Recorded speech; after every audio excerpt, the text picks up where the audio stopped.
Hello, our little spooks. I'm Kimberly. And I'm Lexi. Welcome to the Guarded by Demons podcast where we talk about all things horror. I hope you have your bags packed and ready because during June and July we'll be discussing summer and summer camp horror movies.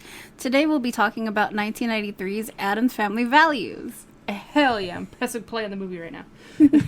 So is this the first time you watched it? Yes, it was. It was cute. I liked it. I like the baby a lot. He's adorable. And I usually don't like children, to be honest. I know you don't like children. But he was cute. The little mustache is adorable. It really is. Also, I just like the Addams family anyway. They're goals. Everyone's so supportive. Yeah, they are. In like strange, weird way. I love them. This is not my first time watching this. Me and my family watch it every year, especially when it comes on TV during Thanksgiving. Hell yeah. By the way, this is for my friend Emmy. Emmy, if you're listening, hi. Thank you for telling us to do this. This is your spoiler warning. We are going to go beat by beat with this movie. As we do with every movie that we cover, whether the episode is about a movie in general, spoilers, because we're going through everything in this movie. We always encourage you guys to watch the movie before the episode premieres. That is why at the end of each episode, I tell you where you can watch it and then how much it would be if you have to rent it. Hell yeah. But yeah, this was on Paramount. Yes, this was on Paramount because I pay for my own Paramount subscription. We are not sponsored or anything. So we were lucky enough to have it on there, but you can also watch it on Amazon Prime for like $2.99. Yeah, if we ever get sponsored by something, you guys will know. Trust and believe, because we'll be freaking the fuck out about it. Alright, so the movie opens up, and you're probably going to take the lead on this one because you're more familiar with this movie than I am. I mean, maybe. I don't know. Maybe. I'm the one who wrote down a lot of notes. Yes, you are the one that wrote down a lot of notes. I didn't write any. Geez, no pressure, huh? But no, I'm kidding. So we open up and there's someone howling. It is Fester howling at the full moon on the roof of the Addams family mansion? Or is it a castle? I think it's a mansion. It's not a castle. That's fair. And like the first time I saw it, I was like, it looked like the side of a castle, kind of. It does look like the side of a castle, but it is not a castle. It's just a really big mansion. Yeah. So Fester is standing on the roof. He is howling at the moon for unknown reasons. Just because he can, as he should.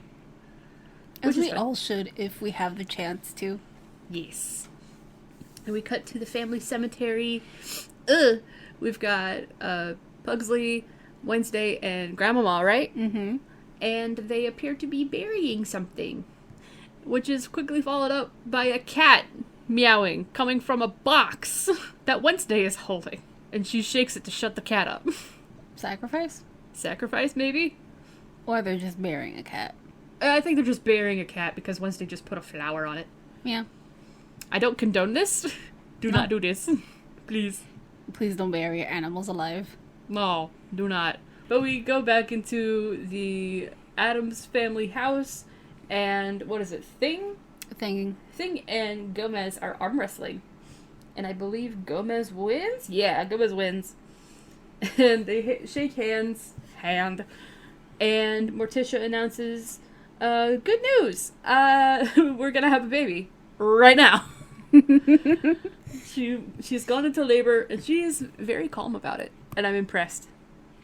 Honestly, same. Like, damn. She goes all natural with this birth.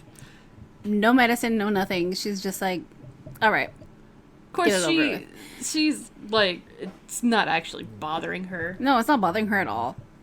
Well, I mean, we don't really know if it's not bothering her at all. She just looks like it's not. Yeah, she's probably very good at covering it up. Yeah.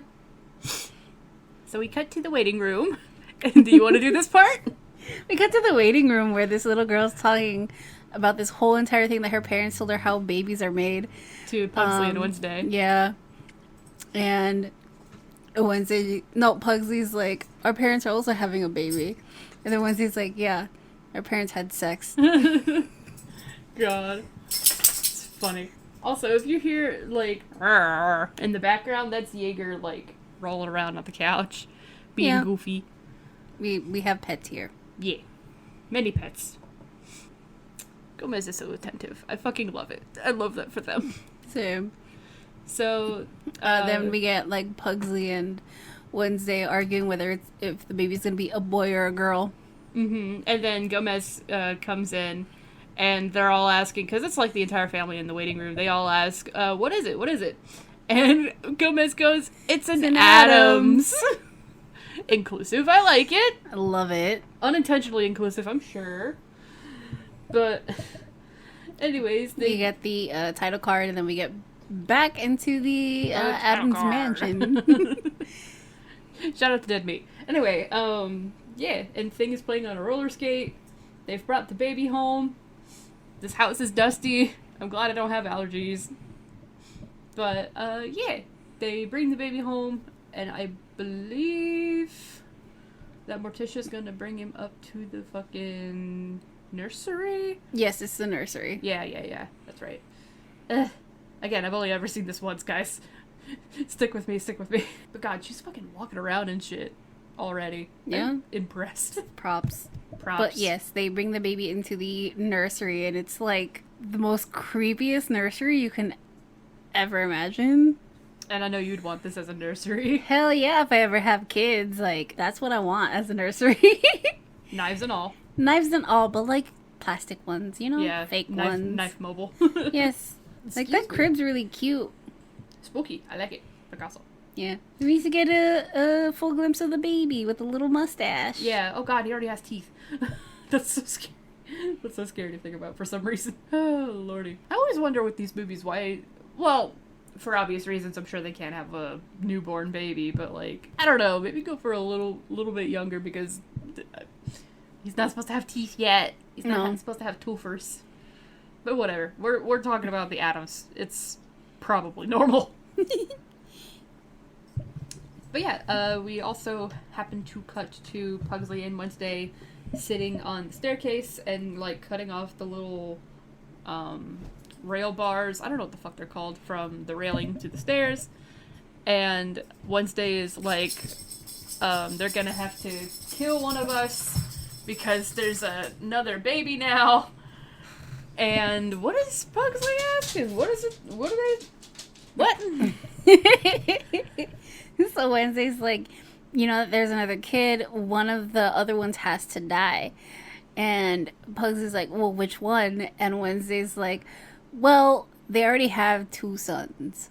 Yeah, implying Pugsley's gonna get fucking killed. Yeah. And he gets really, really nervous and starts cutting the wood even more, like, faster. Uh-huh. It's funny. Yeah, did I already say that the baby has a mustache? Yes. Okay, I wasn't sure if I did or not. Baby has a cute little mustache. Little Gomez mustache. Yeah, it's adorable. It's adorable. Everyone is around the crib right now. Every adult. Cooing out the baby and everything. He spits out a fucking fire arrow. Wednesday and Pugsley get jealous. Well, Wednesday most notably does, because she rips off the doll's head. Yeah, she's holding a doll, and she pulled the doll's head off and fucking handed it over to Pugsley. It's fucked up. So now the children are standing on the roof. Pugsley's holding a cannonball, and Wednesday is holding the baby. And they're trying to debate on whether or not the baby would bounce or which would hit the ground quicker. Pugsley's like, oh, the cannonball is 20 pounds, the baby is 10. Which is a big baby. Like, for a newborn, big baby. Yeah. Ouch. Well, a big baby, but also some women actually have, like, 10-pound babies. So. Oh, I know. My finance teacher, I'm not going to drop names, but she went on maternity leave, and, like, me and Matea made a bet that, that she was either... Because her baby bump was really big. We made a bet that she was either having a really big baby or twins. Mm-hmm. She had a 12-pound, 6-ounce baby. Yep. She had to have a C-section. Because holy shit. That's a big boy. Baby boy. He was big. Oh, my God. So anyway, Wednesday and Pugsley drop the baby. Like, they ask if the baby would be able to bounce. And they drop the baby. Gomez catches the baby, thank God. Because he opens a window. And he catches him immediately. Those fucking instincts, though. I'm impressed. Same. Oh, my God. And then the parents, Morticia and Gomez, are concerned because the kids are clearly having a hard time adjusting to the new baby. Yep. What gave it away? I mean, Siblings. Yeah, let me just throw my little sibling off the fucking roof of a mansion. I mean, there's a picture of me holding Chelsea when she's a newborn, and I was unenthusiastic. I don't think you were murderous, though. No, I was not, but I was, like, unenthusiastic about having a goddamn sibling. I can't believe I ever asked my mom for a younger sibling. I'm glad I didn't get one. God, you're lucky. As the oldest of, like, 4 children. God. You are lucky. And, like, I don't know, man. That story of when my sister was born is a fucking wild one. I guess we'll save that one for our Patreon if we ever open one. If we ever open one, you guys can hear a lot of family history and trauma that relates to horror movies with me. Yeah, it'll probably be a little bit more serious over on the Patreon. Or more goofy, like, but outtakes. Yeah, outtakes would be fun. But, anyway. So, Morticia and Gomez are concerned about Wednesday and Pugsley because they're clearly not a fan of the baby. And the fucking cannonball lands on Lurch's head and he's tending to the garden. And all I wrote was, that cannonball had to hurt. Oh, it really must have. But then we get a scene with everyone in, like, the living room or study or whatever. And they're asking the kids why they don't like the baby, right? Yeah, like, why they don't like the baby, or, like, it's true that they don't like the baby. Yeah, something like that. But, and I wrote here as well that this house is goals. Mm-hmm. But anyway, Gomez and Fester are talking about how they couldn't stand each other when they were kids. Which I think is really funny. Yeah, it's really hard to imagine, because they have a very good relationship in this movie, for the most part. Well, I mean, they have a really good relationship, but the thing is, it's like, that happens as they grow older. Yeah, that's true. But, like, as kids, you can believe that, like, they wanted to fucking kill each other. Yeah. You can believe that. Yeah. Especially since Gomez just flipped him over and is now throwing knives at him, at Fester. Yeah. But, I mean, all in good fun. It's all in good fun, because they know they won't actually, like, do anything to harm each other. Yeah. So we cut back to Fester laying in bed, and he's lonely. This poor lad, he's lonely. He's feeling lonely, and that's okay. That's okay. I'm lonely too, guy. Same. God same. But yeah, he's starting to feel that loneliness. Yeah, he wants a little bit of love in his life. So now we cut to the next day, and where is the torture chamber? Up in the attic? Yeah. I thought so. So, Pugsley and Wednesday are playing with a fucking guillotine, like, testing it on a watermelon, which, funny enough, even though I don't like watermelon anymore, it makes me want to eat watermelon. Same. I'm so sad that I don't like watermelon anymore, but whatever. So they're practicing with it because they're gonna try to behead the baby. Like, they're playing pretend with the baby, and they're gonna try to behead him. Yep. Which is fun.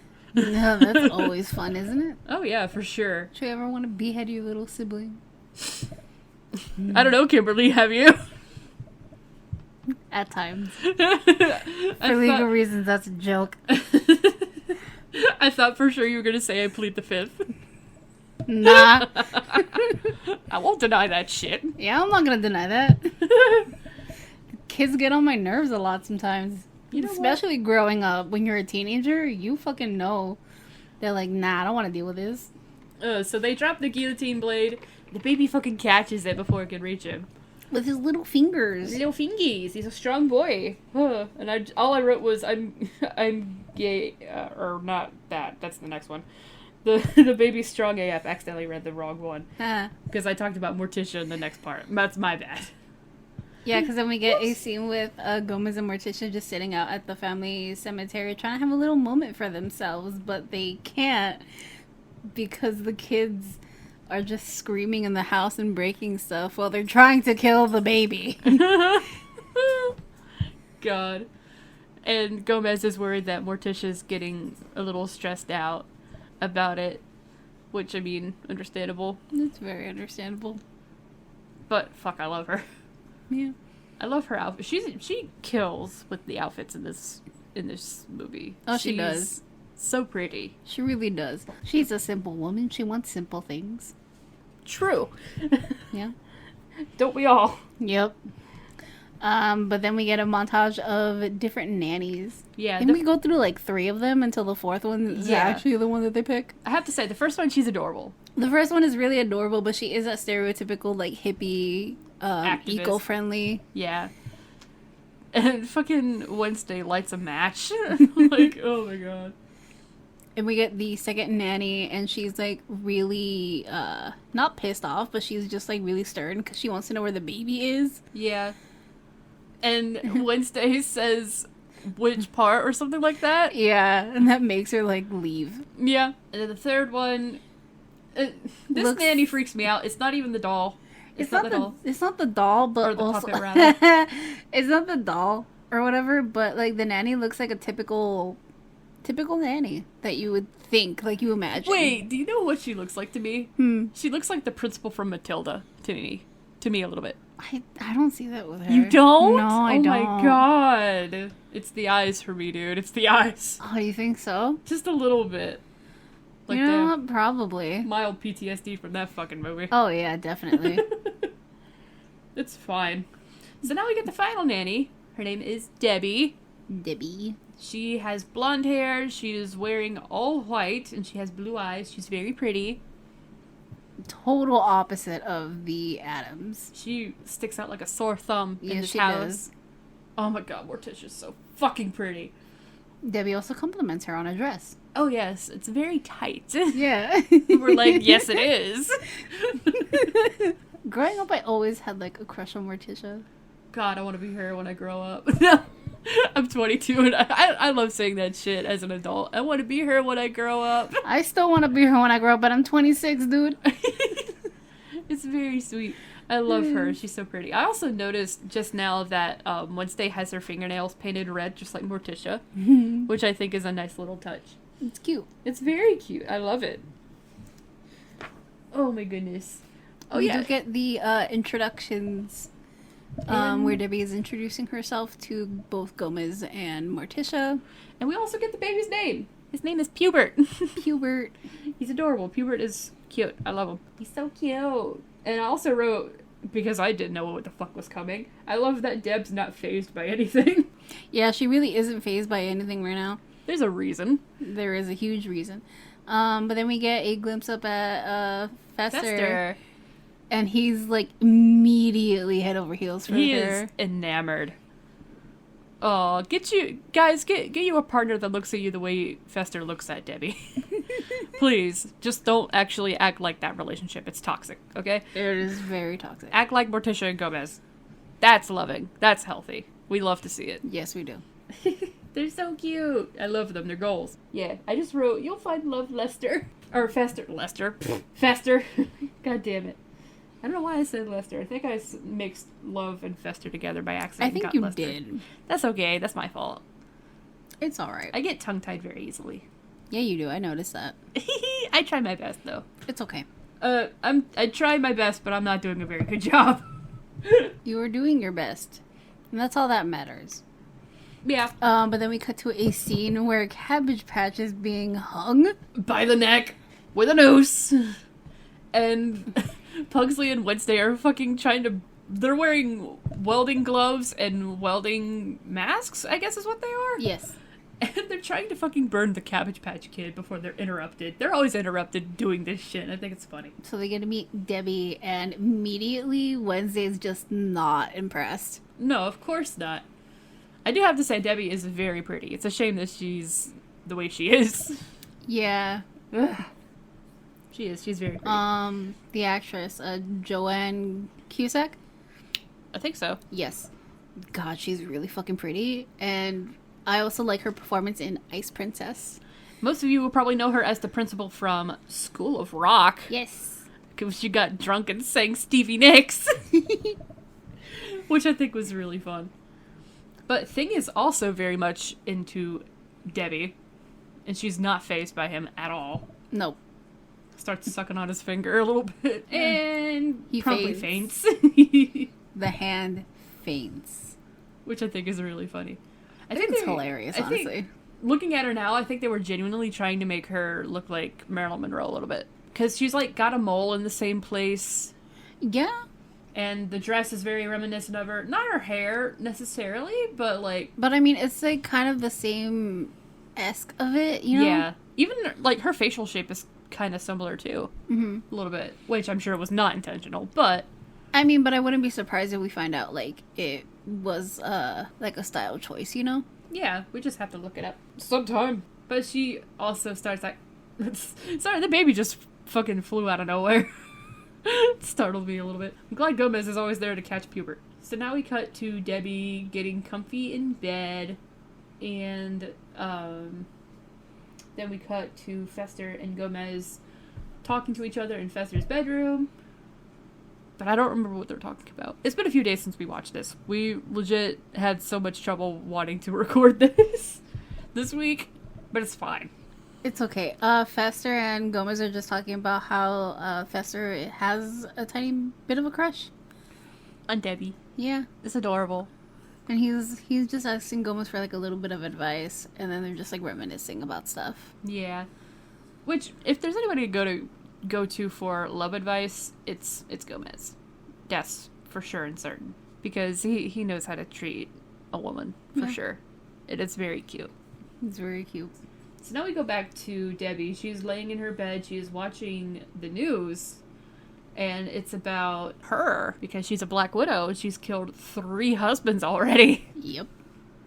She's got different hairstyle, different name every time, I think. And she's also eating chocolate, which I wanted to take note of. Because I was craving chocolate at the time of watching this. Oh, you were? Yeah. I also noticed that she had a martini on her side table. Which is a mood. And she's looking over, like, glancing over the magazines, like, laying on the table where the TV is, because Fester's on the cover of them all. One of them is Forbes magazine. Forbes. And so that's how she researches her next victim. Mm-hmm. And they talk about how when she starts, like, the news is talking about how when she starts running low on money, she goes after a different victim, marries them, and kills them on their wedding night. Yep. Which is fucked up. Also, the baby keeps spitting fire, and I'm concerned. I think the baby has heartburn, Kimberly. You think the baby has heartburn? Just a little bit. I also just moved the table. That's my bee. Oh, boy. I keep bumping the table. I'm so sorry. Alright. So, we cut to the next day, and the baby's crawling around on the floor in the foyer, and Wednesday and Pugsley have a fucking anvil hanging over them. They do drop it. They do drop it.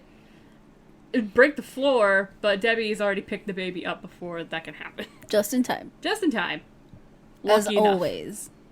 They're so disappointed as well. They're just looking between each other like, aw.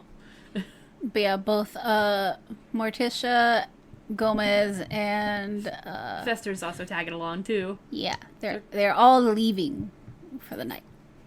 Yeah, just like a little. Where are they going? Did they ever say?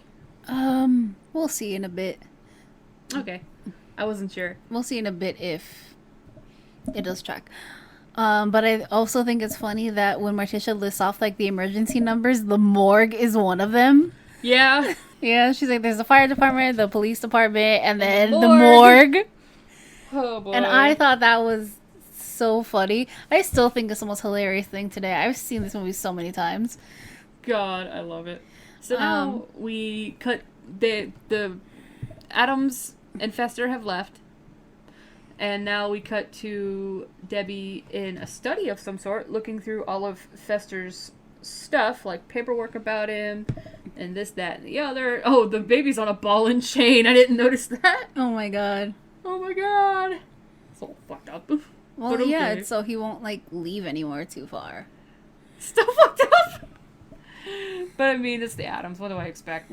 Yeah, but she's looking through all his, like, bonds and stuff like that, the deeds to the house, because he does have the inheritance to the house and everything. And Wednesday is also up against the wall, all camouflaged and spying on Debbie. And then we cut to Debbie changing the baby's diaper and calling him a brat, which is not cool. And Wednesday walks in right as she's saying that. And Wednesday is pretty smart in this scene because she definitely thinks that Debbie is not here just to be a nanny. Yeah. Which she's not, clearly.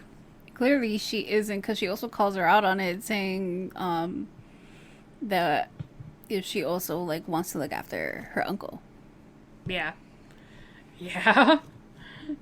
You right. Yeah. But the Addams come home. The Addams are home, and Debbie tells them that the kids want to go to a summer camp. That they really, really, really want to go, but they're too afraid to tell them because they think their parents would say no to it. And Debbie convinces them to sign everything and not tell the kids about it because she thinks it'll be like a really good surprise for them. Yeah. And they're, like, obviously confused because this doesn't sound like their kids at all. But, like, they want to make their kids happy, and if it's something that their kids want to do, they're not going to stop them. Yeah. Which, like, good for them, but... So now we go to Camp Chippewa, and I think the kids are probably a little confused as to why they're here. Yeah, the kids are a little confused because I asked that, too. And then Pugsley asked, like, what does Chippewa mean? It was, like... a Native American word for something or other? For orphan. Oh, that's right. Apparently. That's what Wednesday says. We cannot confirm or deny this because we don't know. We don't know. So we cut to, sorry, I'm itching myself a little bit. We cut to, I'm just forgetting names. Gomez, talking about how there's fresh air, and he's clearly very unhappy about the situation at hand. Yeah. And promptly gives Pugsley a cigar.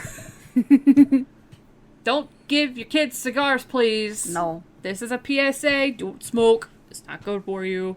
Gomez may look attractive doing it, but that doesn't mean it's good for you. Pretty much.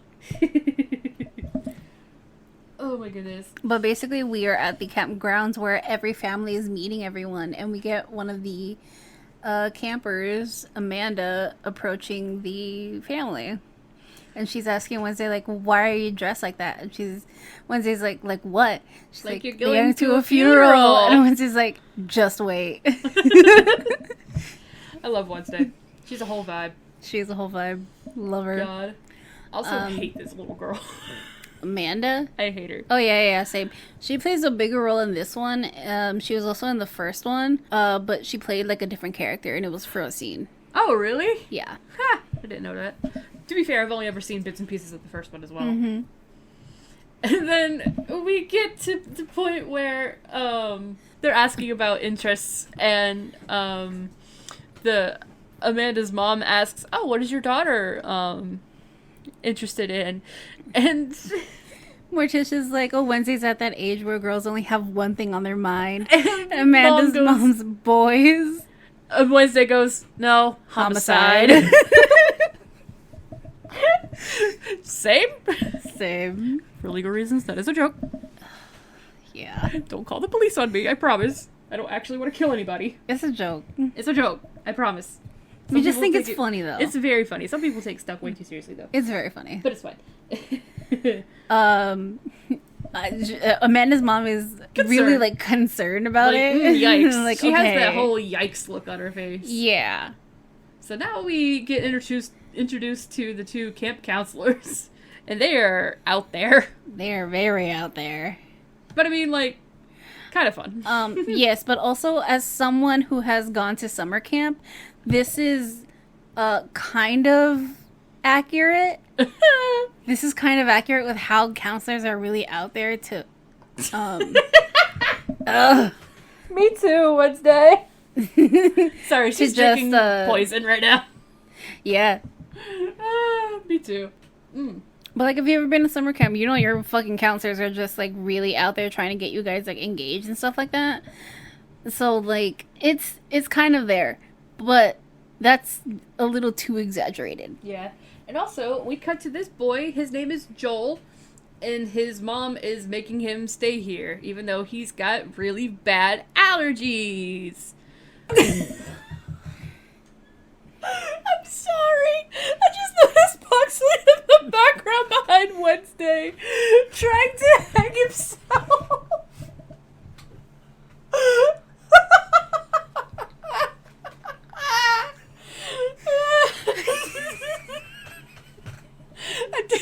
I didn't didn't notice that the first time. Oh my god. That's funny. Oh my god.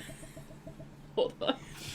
Okay, so anyway. I was waiting for you to notice. I didn't notice that at all the first time. Oh my god. But Joel and Wednesday immediately have some little googly eyes at each other. It's cute. It's very cute. Summer camp love. Oh my god. So we cut back to the Addams residence, and Debbie is reading a Cinderella story to Hubert. And Fester is taking a little peek. He's listening in. And she starts describing the prince as him. And I think it's kind of cute, if only she wasn't murderous. Yeah. It would be cute if she wasn't a murderer. Yeah. And he's enamored. That's the only way I could describe it. He's enamored. But it's cute. From It's his perspective. Yeah. It's like that love at first sight type of thing. Yeah. I said, Fester's in too deep with Deb. That's all I wrote. Yeah. Which, I mean, is not wrong. Oh, no. It's not wrong at all. Just he fell too fast.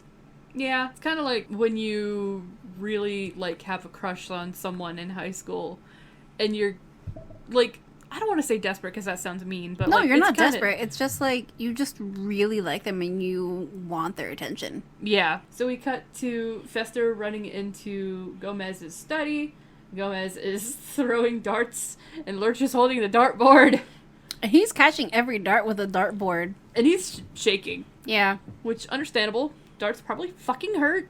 But yeah, Fester is like really excited to tell Gomez that he really likes Debbie, but he's also just really nervous about it because, like, what if she doesn't like him back or anything? And he starts like being super worried, like rambling about it. But Gomez is like, if you like her, then go for it, do it. Yeah. And he asks Gomez if he and Morticia would go on a double date with them. Yeah. Which is cute. I like that a lot. I like that too. I thought it was really cute. Yeah. I think honestly, it's a good idea for a first date because, like, you've got buddies there to help support you. Also, Lurch just swallowed a dart. That must have sucked. So now we cut back to the camp. I love this scene. It's fucking funny. Same, because honestly, me. So the boys and the girls are all separated, and Wednesday and Pugsley are wearing these old-fashioned swimsuits that I actually quite like. Same here. Quite a bit. And I think they're doing some sort of exercise where one of them has to pretend to be drowning, and the other has to save them. And Amanda is so quick to want to play the victim. Yeah, and then Wednesday I even wrote it down. I said, I love Wednesday, and then Amanda was like, I'll be the victim. And I'll be the helpless victim. And then Wednesday replies immediately with, all your life. Oh, God. I think it's funny. Yeah. So she jumps into the water. Yeah, Amanda jumps into the water, and Wednesday immediately follows up with... Well, it's not immediately. It's not immediately. Gary's telling her, like, okay, you can, like, jump in and, save her, and Amanda, like... Goes underwater. And Wednesday's like, I can't swim. Oh, God. So we cut to the double date with Fester, Deb, Gomez, and Morticia. They're at a bistro. It appears to be in, like, a cave or something. It does look like it. It's really cool, though. But I'm vibing with it, though. Yeah. I'm vibing with the vibe. I'm so sorry. But it looks... It's good atmosphere. Nice. It's a very good atmosphere. And I guess they're just... I don't know what they're talking about here. I don't remember. They're just having, like, small talk.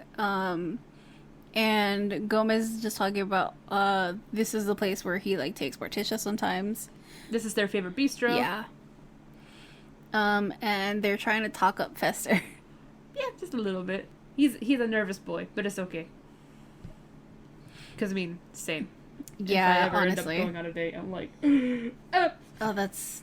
Yeah, same here. It's just like, I hate, like, also, can I point out, I hate it when people are like, why do you get butterflies on a first date? Like, why can't you eat around another person on the first date? I'm like, bruh, butterflies and anxiety makes me feel sick. Everyone is so different. I've only been on, like, one actual, like, first date. I've never been on an actual date, and it makes me sad. I've only been on, like, one actual, like, first date that I can say. And I got, like, butterflies when I went to go meet her. Like, I was really giddy. I was happy. But also, like, gay relationships are really different. I think they're more nerve-wracking. Yeah. Than, like, straight relationships. People are just judging. Like, yeah. Keep your eyeballs in your head. It's just like a straight date. You're just here to have fun. Yeah. And get to know each other. It's just, like, it's different. Because not only, like, do you not know if you're gonna get stared at, but, like, you don't know if the other person's really gonna like you or not. Yeah. And it's valid. It's okay. And that's with any relationship, really. Yeah. So now, Morticia and Debbie are in the bathroom, and Debbie's all like, I'm scared that, that Fester doesn't like me. And they talk about, Morticia's like, oh, he threw up on you, that means he likes you, or something like that. I don't fucking remember what she said. I know it has something to do with throwing up. That he basically just, like, threw up in general. Yeah. And that just means that he does like her. And she's like, so he doesn't do that with, like, other girls that he likes? And she's like, no, only for you. Which is a good thing. Yes, it is a good thing. Yeah. It's okay, though. I do like Debbie's blouse here. It's very pretty. I'm usually not a fan of, like, too much pink, but, like, hers is, like, a very pretty baby pink. Like a powder pink. Like a powder pink. That's a good one, yeah. Powder pink.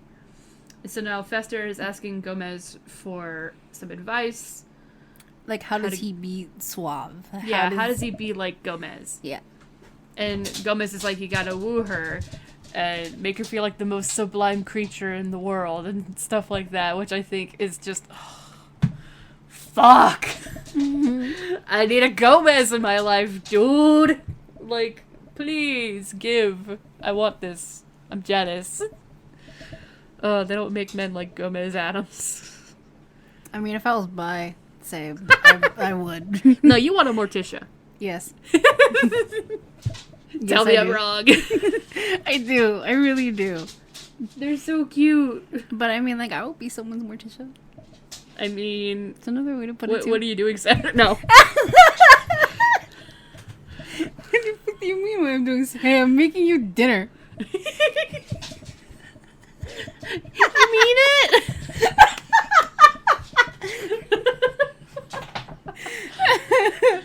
Don't you guys love that, like, part of your relationships with your friends? Where you just flirt with them incessantly. It's great. It's fucking fun.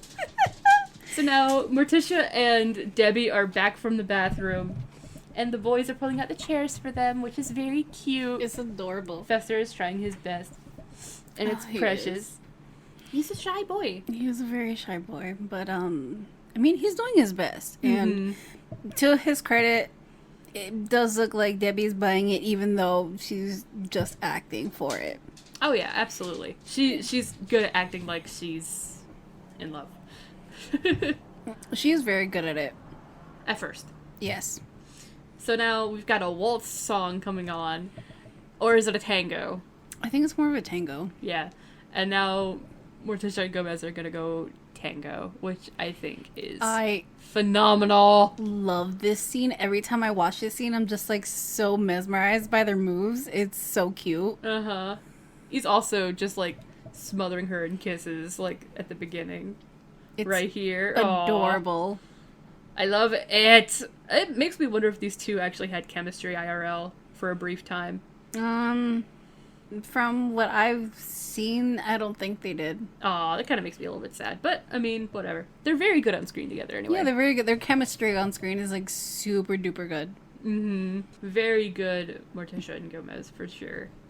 We do cut to Fester and Debbie. And Fester's, like, got some kind of sticks hanging out of his nose and being goofy. And also, like, Morticia and Gomez are, quote-unquote, flirting with other people in between, like, little moves and stuff. and they're getting quote-unquote jealous with each other.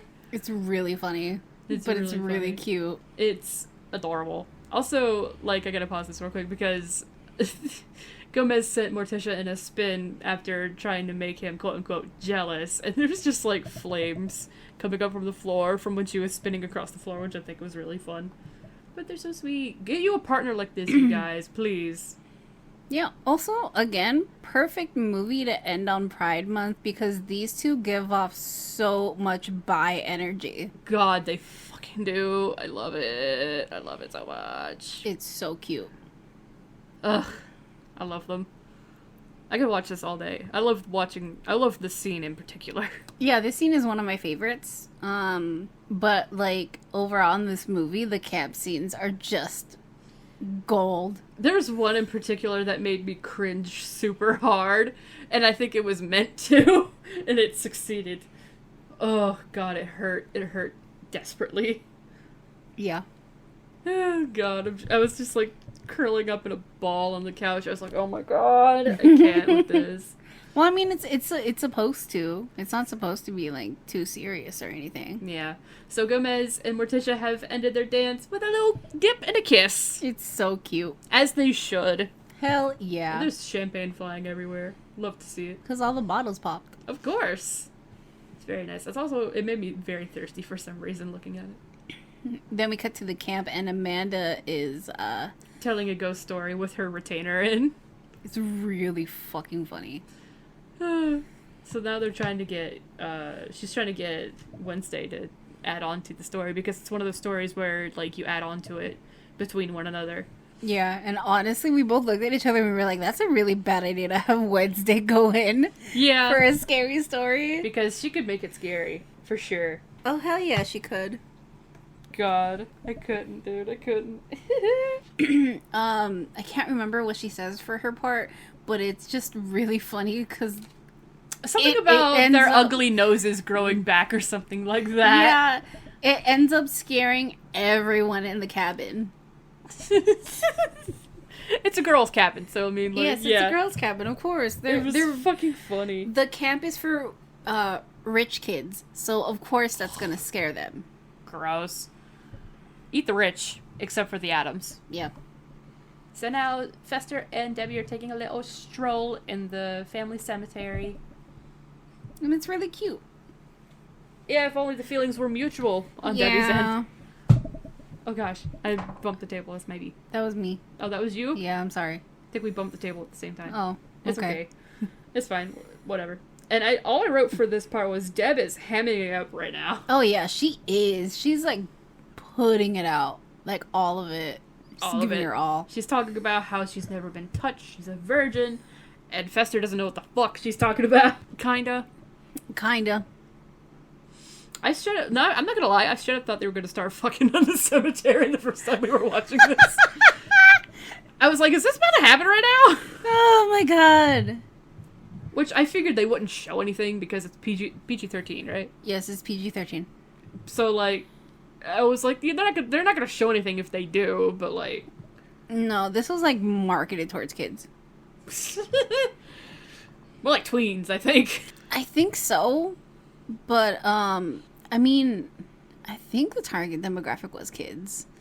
But the thing is, it's, like, the nature of the movie is not really for kids. No. You could show this to a kid and they wouldn't have any idea what was going on, probably. Yeah.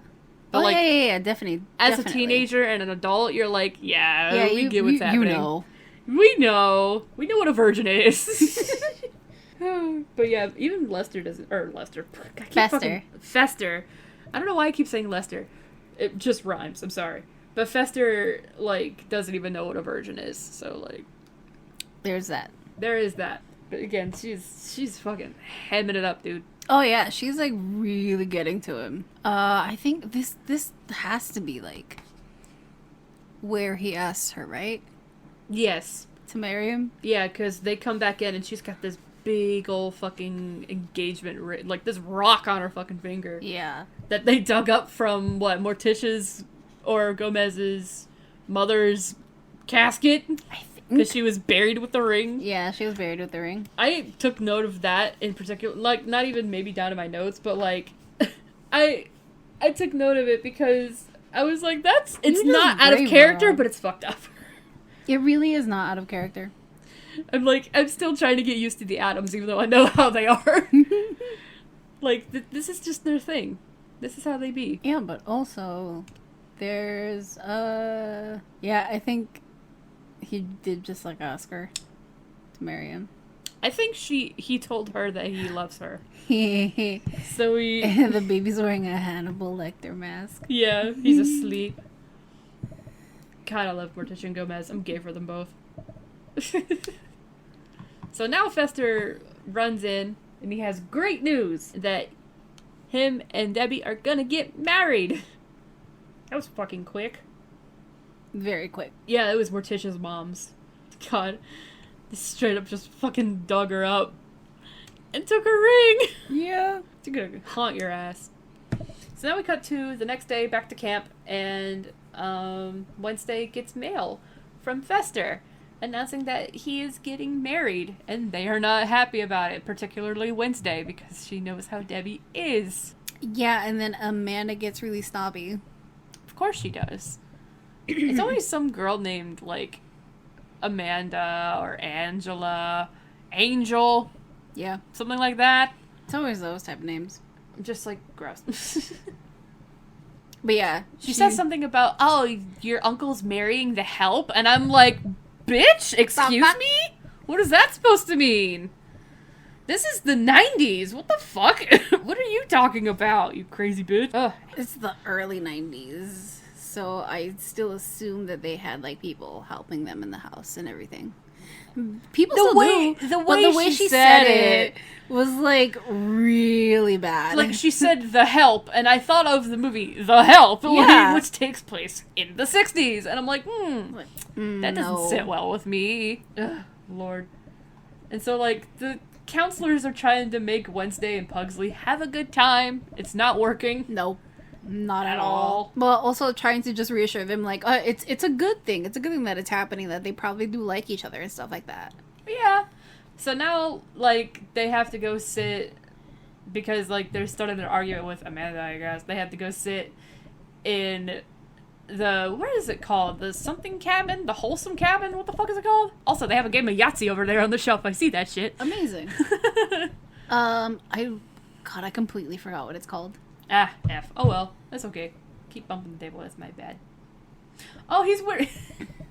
Joel's reading a Stephen Hawking book. I didn't even notice that. Yeah, they got him in there with Wednesday and Pugsley because he was reading. Yeah. Instead of doing any of the other activities. That's what I would be doing. I fucking hate outdoors anymore.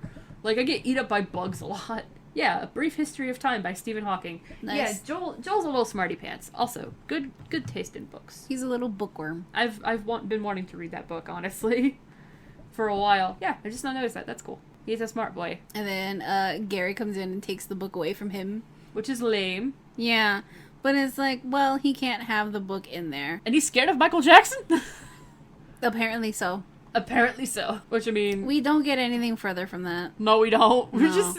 Because there's a poster of Michael Jackson and his album, or the song Heal the World, like a poster from the song hung up on the wall. And, like, it just snap zooms into Joel's face and the posters, and Joel's, like, screaming. He's terrified. We have no idea why. No, I can think of a couple of reasons why, but I'm not going to state them. But then we cut to the kids, and Joel. Yes. All trying to break out, like a fucking prison. They're trying to cut the wire from the fence, and but they get caught. And they straight up have, like, dogs and shit here, too. Like, they're like security, like security German dogs. shepherds. Yeah. They're like canine units or some shit. Fucking funny. It's amazing. God. Imagine having the budget for that. Like, damn. Jeez, what kind of fucking summer kid? You know what? It's a camp for rich kids, so of course they're gonna have this type of fucking security. If also, you have the way you pause the movie, Gary looks so fucking stupid. Oh my god. Also, I have to point out, if you could afford dogs and this kind of security system, you could afford to make the camp a little bit more fun. I'm sorry. I'm sorry. Yeah, but this is what they consider fun. It's lame. It is lame. Also, I just remembered something. Didn't she play Martha May Who in How the Grinch Stole Christmas with Jim Carrey? Yeah, I think so. It took me this long to realize. I was like, God, I know that she's in Mamma Mia, and I've seen her in other stuff. What the fuck is the third thing that I'm thinking of right now? It just hit me. How the Grinch Stole Christmas. That's fucking funny to me. It's the eyes. I was like, man, where the fuck have I seen those eyes? I just, and her face shape. I'm like, what the fuck? What movie? But that's what it was. Yep. I knew it. Yep. How the Grinch Stole Christmas. Amazing. God, I'm a fucking doof. I had to double check that. Because she does look like her, and I was like, I don't want to be wrong. Yeah. We just happen to find actors that look very similar to each other. Yeah. God. Anyway, moving on. Moving on to this. Jesus. So they're trying to find an excuse as to why they were gonna escape, but also Wednesday's just like, we literally want to leave because we need to stop my uncle from getting married. Yeah. And the kids want them to be punished, and the counselors are like, no, we don't punish them. We're not gonna punish them. And she's like, ugh, God, I want to punch Amanda in the face. She has a very punchable face. Yeah, she does. For a child. For a child, she has a very punchable face.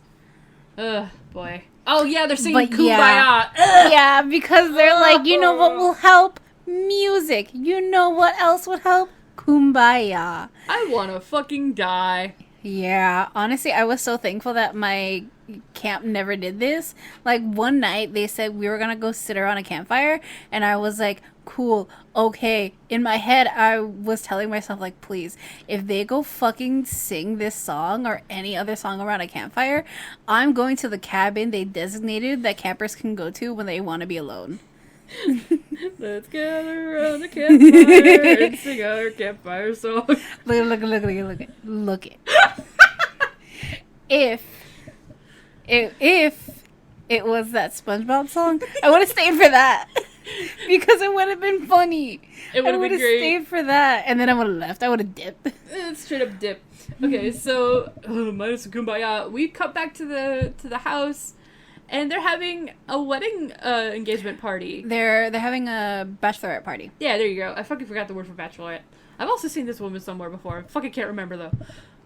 Where the fuck have I seen you, lady? She's married to Thing.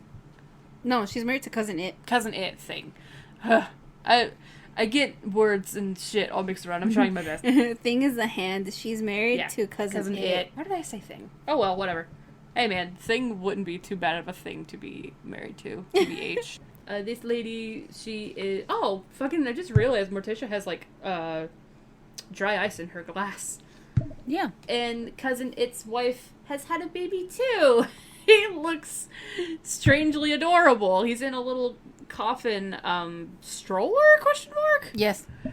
He's so cute. It's just a ball of hair to Passy. Oh my god. He's adorable. In a really weird way. His name is what? His name is what? Well, no, that's his nickname. His nickname is what? Also, I think Debbie was drinking a Bloody Mary. Oh, probably. Yeah. I saw the celery. I'm like, that was probably Bloody Mary. It's also, Bloody Marys are really gross. Yeah. Although, to be fair, most alcoholic drinks to me are gross. Yeah, but, like, that's tomato juice. Yeah, you're right. But then we cut to the bachelor party. And they're all singing together. Not sure what they're singing. I can't remember now. But Fester is super happy, super excited. And I think they have Lurch bring out a cake. It's a giant cake. It's a giant cake. I kind of want to take a big old bite of it. Same. And I think they were planning on having, like, a stripper in it. Yeah, so that was, like, a common thing where a stripper would come out of the cake. Uh-huh. So that's what they had planned. But Lurch baked the cake with the woman inside it. Whoops! Yeah. Whoops! Big whoops. That's a big oopsie. Oopsie poopsie. Even though it's very clearly just, like, dry ice in there. I think it's very funny. Yeah. I like the visual comedy in this movie. Oh, it's so good. It's very funny. Poor Lurch. It's okay, Lurch. You tried. It's okay. He's, like, so disappointed. He's like, oh, no. I messed up. It's okay, though. But it's okay. Everyone's like, it's all right. It's fine. So now we cut back to Joel and Wednesday sitting on a bench together overlooking the lake. I don't remember what they're talking about here. He's talking about his allergies and how he can probably, like, die from one of them. Or he can actually die from one of them. Yeah. And he's saying that he's allergic to almost everything. And Wednesday's like, no, you're not. And then he says something that he's, like, allergic to this one certain thing to the point where, like, he could die. And then Wednesday just scoots closer to him. It's adorable. It's so cute. They're so cute. Future Morticia and Gomez right fucking there. I also, I want to point out, because I think this is a cute little detail, Gomez took Morticia's last name instead of the other way around. Mm-hmm. Which I think was really cool. I didn't know that. I learned that, like, last week or sometime, because, like, someone had made a comic about it, or it was, like, an old comic, or something like that, and it was the fact that Morticia was the Addams, not Gomez, which I think is really cool. That's pretty rare to see, to be honest. Yeah. But they're so perfect for each other. I love it. They're so cute. But then we cut to the, I guess the nurse's office in the nurse's cabin, right? Yes. I believe so. Yeah, the infirmary. Yeah. That's where both Wednesday and Joel are meeting up. Yeah. They're so cute. Listen, I love me some puppy love. It's adorable. It's so adorable. I really love this. But then Wednesday asks him if he maybe possibly wants to come with her to the wedding. And he's like, as a date? And she's like, no. It totally is as a date. It's definitely a date. She's like, no, I don't like you. She's like, it's that typical kind of like early teens, like, I don't like you like that. No. But he's like, yeah, okay. He totally knows it's a date. Oh, yeah. So we come back to the house, and it's the wedding. It's the wedding. That guy right there kind of looks like a mix between Steve and Dustin for some reason. Oh my god, you're right. From Stranger Things. Amazing. Holy shit, that's funny. And Wednesday's the little flower girl. She's so cute. She looks like a little Morticia. The fact that, like, the camp let them go home. Right? For this wedding. Right? And then they, like, bring them back. Like, what? Like, I don't know. I don't know. Yeah, there's like a lot of that happening where, like, they get to leave the camp, but then they go back and they're not, like, in trouble for it. Yeah. It's very strange. But then we see Debbie walking down the aisle. And all white. Quite frankly, her dress is very pretty. It's very pretty. It kind of reminds me of... Let me back it up a little bit, because, like, the bottom of it in particular reminds me of Emily's from The Corpse Bride, for some reason. Like, the way it's separated at the bottom. Mm-hmm. I don't know why. Also, I'm very excited to watch Corpse Bride next February. Same! Oh, can we watch it for my birthday, please? Pretty please. We're watching it for Valentine's Day. Oh, shit, you're right. Remember? God damn it. Watching it in February for, like, Valentine's month. Yeah. Because it's love month. Gross. It's gross, but we're not just covering, like, couples. I know. I just don't like Valentine's Day. Sorry, guys. I mean, one movie's gonna be gay, so. Yeah, that's fair. So I'm guessing Cousin It is marrying these two? Yes. Cousin It has better hair than I do. God, same. It's fabulous. So smooth. Yeah. And we've got fucking Morticia and Gomez looking like the king and queen they are. They're so cute. They're really touched by all this. They are. And Debbie's clearly just, like, not for this. She has clearly done this so many times where she's just like, all right, because she's just listening to Fester, like, confess everything and being really sweet. And she's just like, ditto.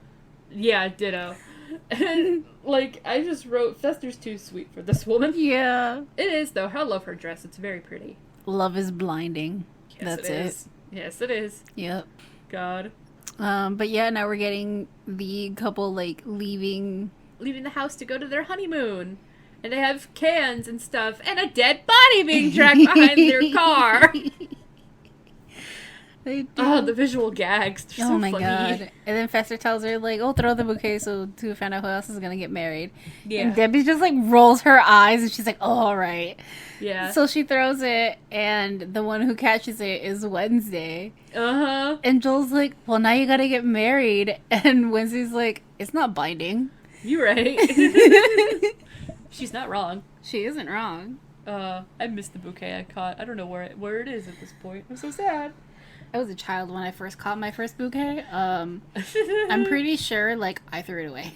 Oh, I didn't want to throw it away because the bride and the groom were, like, siblings to me. Well, like, I didn't want to throw it away. I thought it was pretty, but I think I threw it away without realizing what it meant because I was a child. Yeah. And I think I just lost mine. It makes me really sad. Mm-hmm. But anyways, they've gone off to their honeymoon. They're honeymooning in Hawaii. It's really nice, honestly. Which, if you're a tourist, stop going to Hawaii. Please. Please. Go somewhere else. I know Hawaii is very pretty, but go somewhere else. So we cut to them in their hotel room, and Fester is taking a bath.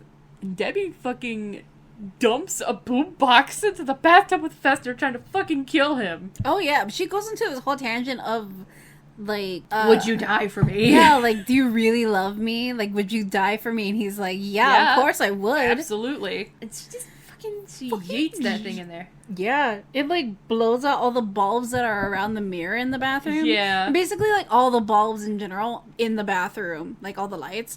Yeah. Burn out. And there's a few bulbs that, like, fall into the bathtub. And it's quiet for a moment. And... you just see, like, one of the light bulbs flashing in Fester's mouth.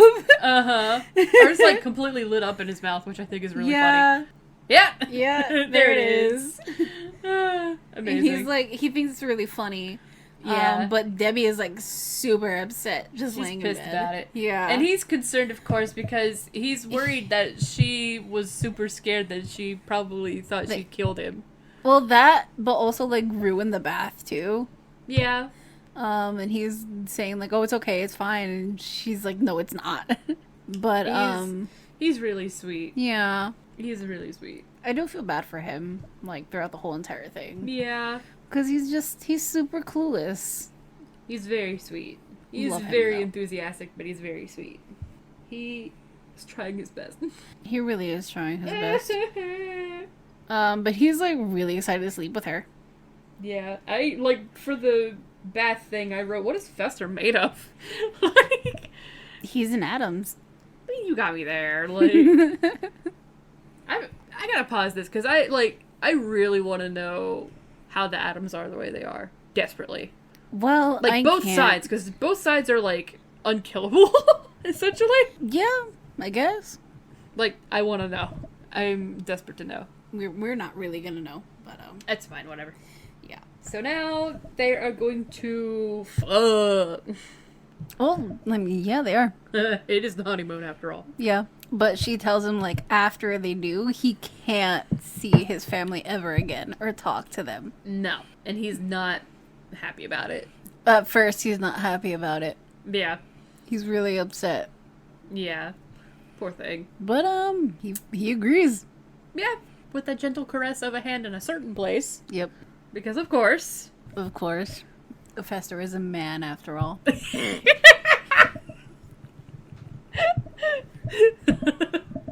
I mean, I wasn't gonna say it. Of course I would. Of course you would. You're lesbian. Yeah. I have no shame. No, you don't.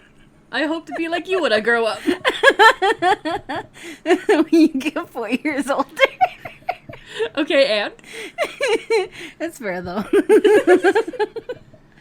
Oh my god. So we cut back to the Addams. There's a fucking egg being cracked into a fucking bottle with vodka, and I don't know what that was. I want to say that was hot sauce, but I don't know. Who knows? But yeah, Gomez is putting that in a bottle. He's gonna for give Hubert. He's gonna give it to the baby. Jesus, don't give vodka to your babies, please. Please don't. But yeah, we cut to camp, and everyone is doing archery. Archery is really fun. I love archery. It's very fun. This is like one of the few things I feel like Wednesday could have probably gotten behind if she really wanted to. Oh yeah, no, definitely. But she's reading the letter that Fester sent out, saying that he like loves them and everything, but he does not want to talk to them ever again. Yeah. And Wednesday is clearly upset. Yeah. Pugsley shot a bald eagle with the fucking arrow. And they ask, like, aren't those endangered? And, like, Wednesday goes something like, no, they're extinct now, or something like that. Oh, which is funny. Yeah, and then we cut to the airport. It's a hearse. It is a hearse. I did not realize there was a hearse. It's fucked up. Yeah, the person who's greeting her, they were like, I thought he was supposed to be dead or something like that. And he's like, yeah, he was. Yeah. When they see Fester. Uh-huh. God, she's really mad about it. Yeah. She's pissed. Yeah, because she's like, well, if I'm going to be seen with you, then, like, we have to make some changes. Yeah. Which is, don't change for anybody, okay? No, don't. If somebody truly loves you, they will not ask you to change, ever.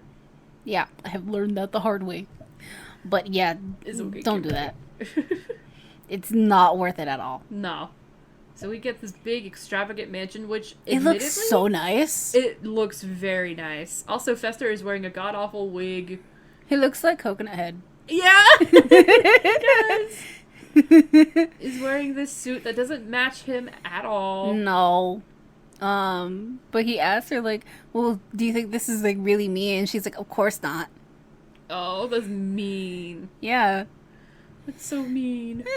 But he asked her, like, give me a kiss, and she's like, give me a 20. And I'm like, no! That's mean, bro. $20 is $20. No, I'm kidding. Yeah. And we cut back to the Addams home. Gomez is reading the letter that Fester sent them. He is visibly upset. He's very upset. He loves his brother, man. Yeah. And poor Morticia. Okay, can we talk about Morticia for a second? Because she's probably got a shit ton of stuff on her plate right now. Oh, fuck yeah. Yeah, she does. Oh, God. What woman doesn't at this point, to be honest? God. Ugh. But she does, because he's just really concerned, because he doesn't understand why he's like this. Yeah. Because he's like, I would do anything for my brother. I love my brother. I would do anything for my brother. Yeah. Which is so sweet.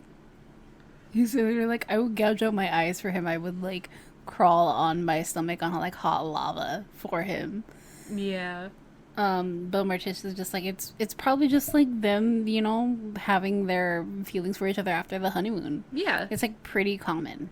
Yeah. And they start talking about their honeymoon, and they're being all romantic again, because of course they are. I want it. Give it to me. How they were on a cruise. Ugh. There were no survivors. No survivors. Like, what's the context? Hello? They're so cute. But yeah, it's adorable. Oh, it's so cute. So we're back to the... She does reassure him that everything's okay. They're very good with each other. Yeah. They're good for each other. We're back to the summer camp. And they're announcing who's got what roles for the upcoming Thanksgiving play. That they're doing. I don't know. It's not even like it is a Thanksgiving thing, but the thing is, like, it doesn't take place around the holiday. It's just a thing that Gary made because it's like his vision or whatever. And it's Gary's fucking stupid. Stupid shit. But we do have Wednesday, Joel, and Pugsley in the back of the bleachers. They are talking about serial killer trading cards, and Debbie is one of them. Yeah, she's the Black Widow. Lizzie Borden, I saw that. Oh, man. And Pugsley's like, I'll trade you. And he's got Amy Fisher. God. It's fucked up. Oh, very. But, like, true crime is fun to talk about. True crime is very fun to talk about, but I don't think we can get into that ourselves. It's too much research, too much work. Yeah. This is already a lot of work. This is already a lot of work. If you guys ever want us to do true crime, I don't think we will do it because, one, this one here has, like, bad attention span sometimes. Yeah, I do. And it's, like, hard to keep track of things. And I already have, like, a vision disability where it's hard for me to read things sometimes. Yeah. And I cannot work on my laptop for hours on end to do this type of research. Yeah. We're a fucking duo and a half, bruh. Yeah. I have the attention span of a goldfish. Oh my god. But yeah, we're getting casting announcements for Gary's play. And he announces that Amanda is going to be the lead role for... What the fuck is her name in the play? Sarah something? I don't fucking remember. I forgot. And this whole line of rich white girls that, quite frankly, all look the same. Yeah, because they are all white and blonde. Some have dirty blonde, but, like, yeah. They're all shades of blonde, but, like, blonde. They all look alike. All the boys are just... They just don't want to be here. No. All the other kids, they don't want to be there. That quote unquote is really pretty. Different kids. Yeah. Oh, man. I'm so glad I never went to a summer camp. I mean, again, I did, and it was alright. It was pretty fun. Not all summer camps are like this. Yeah, no. It's just I hated people my age when I was little. You know what? You're right. It was like, because I was self-aware as a kid, so therefore I hated everybody around me because I knew they were little kids, even though I myself was a little kid. I mean, okay, at least you didn't go to camp, but also at least you didn't have to have, like, you weren't assigned a younger camper to take care of. God! Or, like, to mentor, pretty much, because I had to be assigned a younger camper to be, to mentor and, like, you know, hang out with. Gross. And we had to have camp names, so my camp name was Rose, and her camp name was Cherry. And we both wore red, so that's how we were. It was really cute. It was really fun. Honestly, I hope she's doing all right now. She was cute. Aww. She was adorable, man. And also, in this part of the movie, because Wednesday is the only brunette of the entire camp, of course, somehow, she gets to play Pocahontas. Of course. Because of course. She's not happy about it. No. So we get the Addams going over to see Fester. Because, what the hell? They miss him. Why don't he want to see? They miss him. They do miss him. And Debbie is like the complete opposite of how she was in the beginning. Yeah. This house is very pretty. They may not like it, but I really like this house a lot. It's a bit much. It's really pretty, but it's fucking blinding to me. Yeah. Not Fester. Fucking Lurch has a raven in a cage with him for some reason. Love it. Love it. And not to mention Debbie calls Pubert that thing. And I'm yeah. like, what is that supposed to mean? It's a baby. He's a baby. Whatever. Also, I love her outfit here. Okay, because, like, we might not like kids, but we're not going to be mean to kids. No! Never. That's fucked up. Again, I don't like kids, but, like, I'm not going to be mean to them. Exactly. It's fucked up. Don't do that. That's mean. But yeah, her outfit's, like, really, really cute. I love the sleeves. Yeah. They're very sheer. I like the way the sleeves are. Like, they're loose until they get to the wrist. Mm-hmm. I love that. Oh, I want it. What is it? Like, it's not feathers, is it? Or it's just like... It's like a boa feather, kinda. Okay. Yeah. Or it might be, ostrich feathers. Okay. Maybe. But yeah, they're trying to figure out, like, why Fester is acting this way, because Gomez does not believe that it's his brother acting like that. No. And Debbie's like, he doesn't want to see you guys ever again, yada, yada, yada, and she's being a bitch. Poor Fester's all curled up in a corner over here. And he's all sexed up about it, though, because Debbie's really pretty. And boobs. Pretty much. God, Morticia's so pretty. We're just sitting here staring at her. Gomez is just, like, really intensely, like, just like, no, this is not how you are. Yeah. And then, like, Morticia's like, you've taken Fester away from his family, this, that, and the other, but all that I can forgive. But the one thing she can't forgive is the fact that there's pastels everywhere, which I think is really funny. I'm like, that's not the thing I would have pointed out, but, like... Yeah, that's just her thing. Not. That's just her. But it's just that Addams being an Addams. Yeah, it's true. It's fine. It's fine. This is fine. So now the Addams leave. They're pretty disappointed. And Grandmama basically, I think, fucking puts a curse on her. Yeah, she does. Which I think is fun. Yeah, because Debbie's wondering, like, what is she doing? Or, like, yeah, like, what is she doing? She just puts a skull in her hand. She's like, I'm just putting a curse. I just now noticed that the police officer, like, the police station is in the 13th precinct. Nice. Nice. I like this actor. Mm-hmm. Because I really like him in the birdcage. Oh, was he in the birdcage? Yeah, he was in the birdcage. Amazing. Is he drinking Pepto-Bismol right there? I can't see, my laptop is in the way. It's a pink something or other. It looks like Pepto-Bismol. Okay, I mean, probably, yeah. Ew. But they're at the they're at the police station because they want to get Debbie arrested. Well, Gomez really wants to get Debbie arrested. And he starts listing off the things that she's done. But the thing is, they're all normal things to everyone else. Yeah, like, he could have straight up said kidnapped. Yeah. Honestly. Being held against his will. Also, there's a fucking soda machine back there, and I really want some Coke. Me too. Ugh, God. Everyone's just looking at Gomez freak out over this, and they're just like, okay. What's wrong with this guy? He's trying real hard to convince everyone that, like, his brother really is in trouble. But he's just like, yeah, no.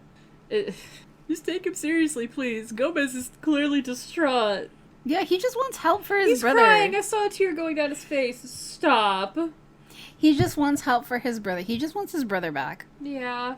Poor Gomez. Which is like... Also, we love a man who cries, okay? We love a man who is vulnerable with his emotions. Yeah. And then we get the scene with Debbie fixing her passport. And I think so, yeah. Getting another ticket out. And he's just like...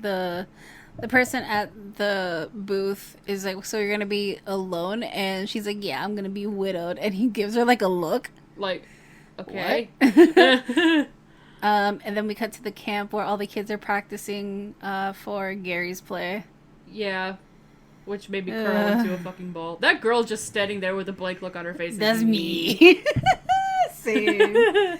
Because goddamn, I wouldn't be interested in this. Did he say that Wednesday was the only brunette? Wait a fucking minute. No, I don't think they said that they were the only brunette.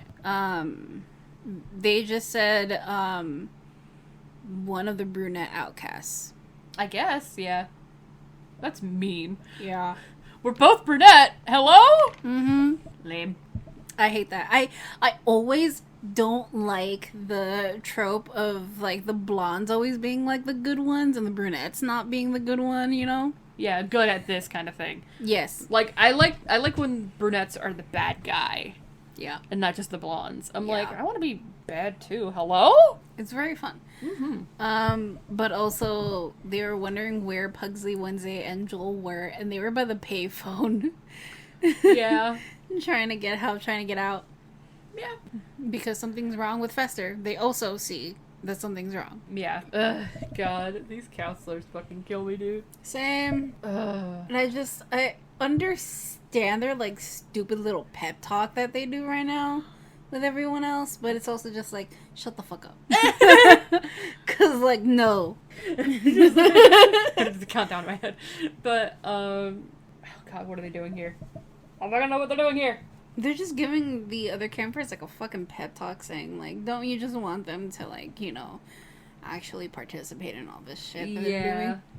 Gross. Don't you just want them to just participate in everything? Don't you just want them to, like, be happy? So they're back in the fucking happy time cabin, I guess is what it is. That's what we're fucking calling it. And they're making them watch a bunch of fucking Disney movies. Yeah, they make them watch, like, The Sound of Music, Annie. The Little Mermaid. The Little Mermaid. I think Bambi was one of them? I feel like it. But both, like, no, like, Wednesday's just like, you're not gonna, like, win us over or anything. Like, we're gonna get out. And then Joel's like, but it's Disney. I'm on Wednesday's side. I'm sorry. Yeah. I do like this little cabin, though. Same. Like, it just needs, like, a little bathroom and, like, a little kitchenette area, and I think I could live in it. Okay, but, like, honestly, if you didn't have to do, like, camp activities and you just watch fucking movies, alright, I'm down. I'm down. But, like, not as a punishment. No, I also noted that I didn't realize that The Sound of Music was a Disney movie for some reason. I guess it's because I've never seen it, but that's just... I've never seen it either, but I've always seen it in, like, the Disney categories. Yeah. Which makes much more sense. Yeah, so that's why I just assumed that it was a Disney movie. Yeah. Or, like, Disney distribution. Yeah. But we get the three of them walking out of the cabin late at night.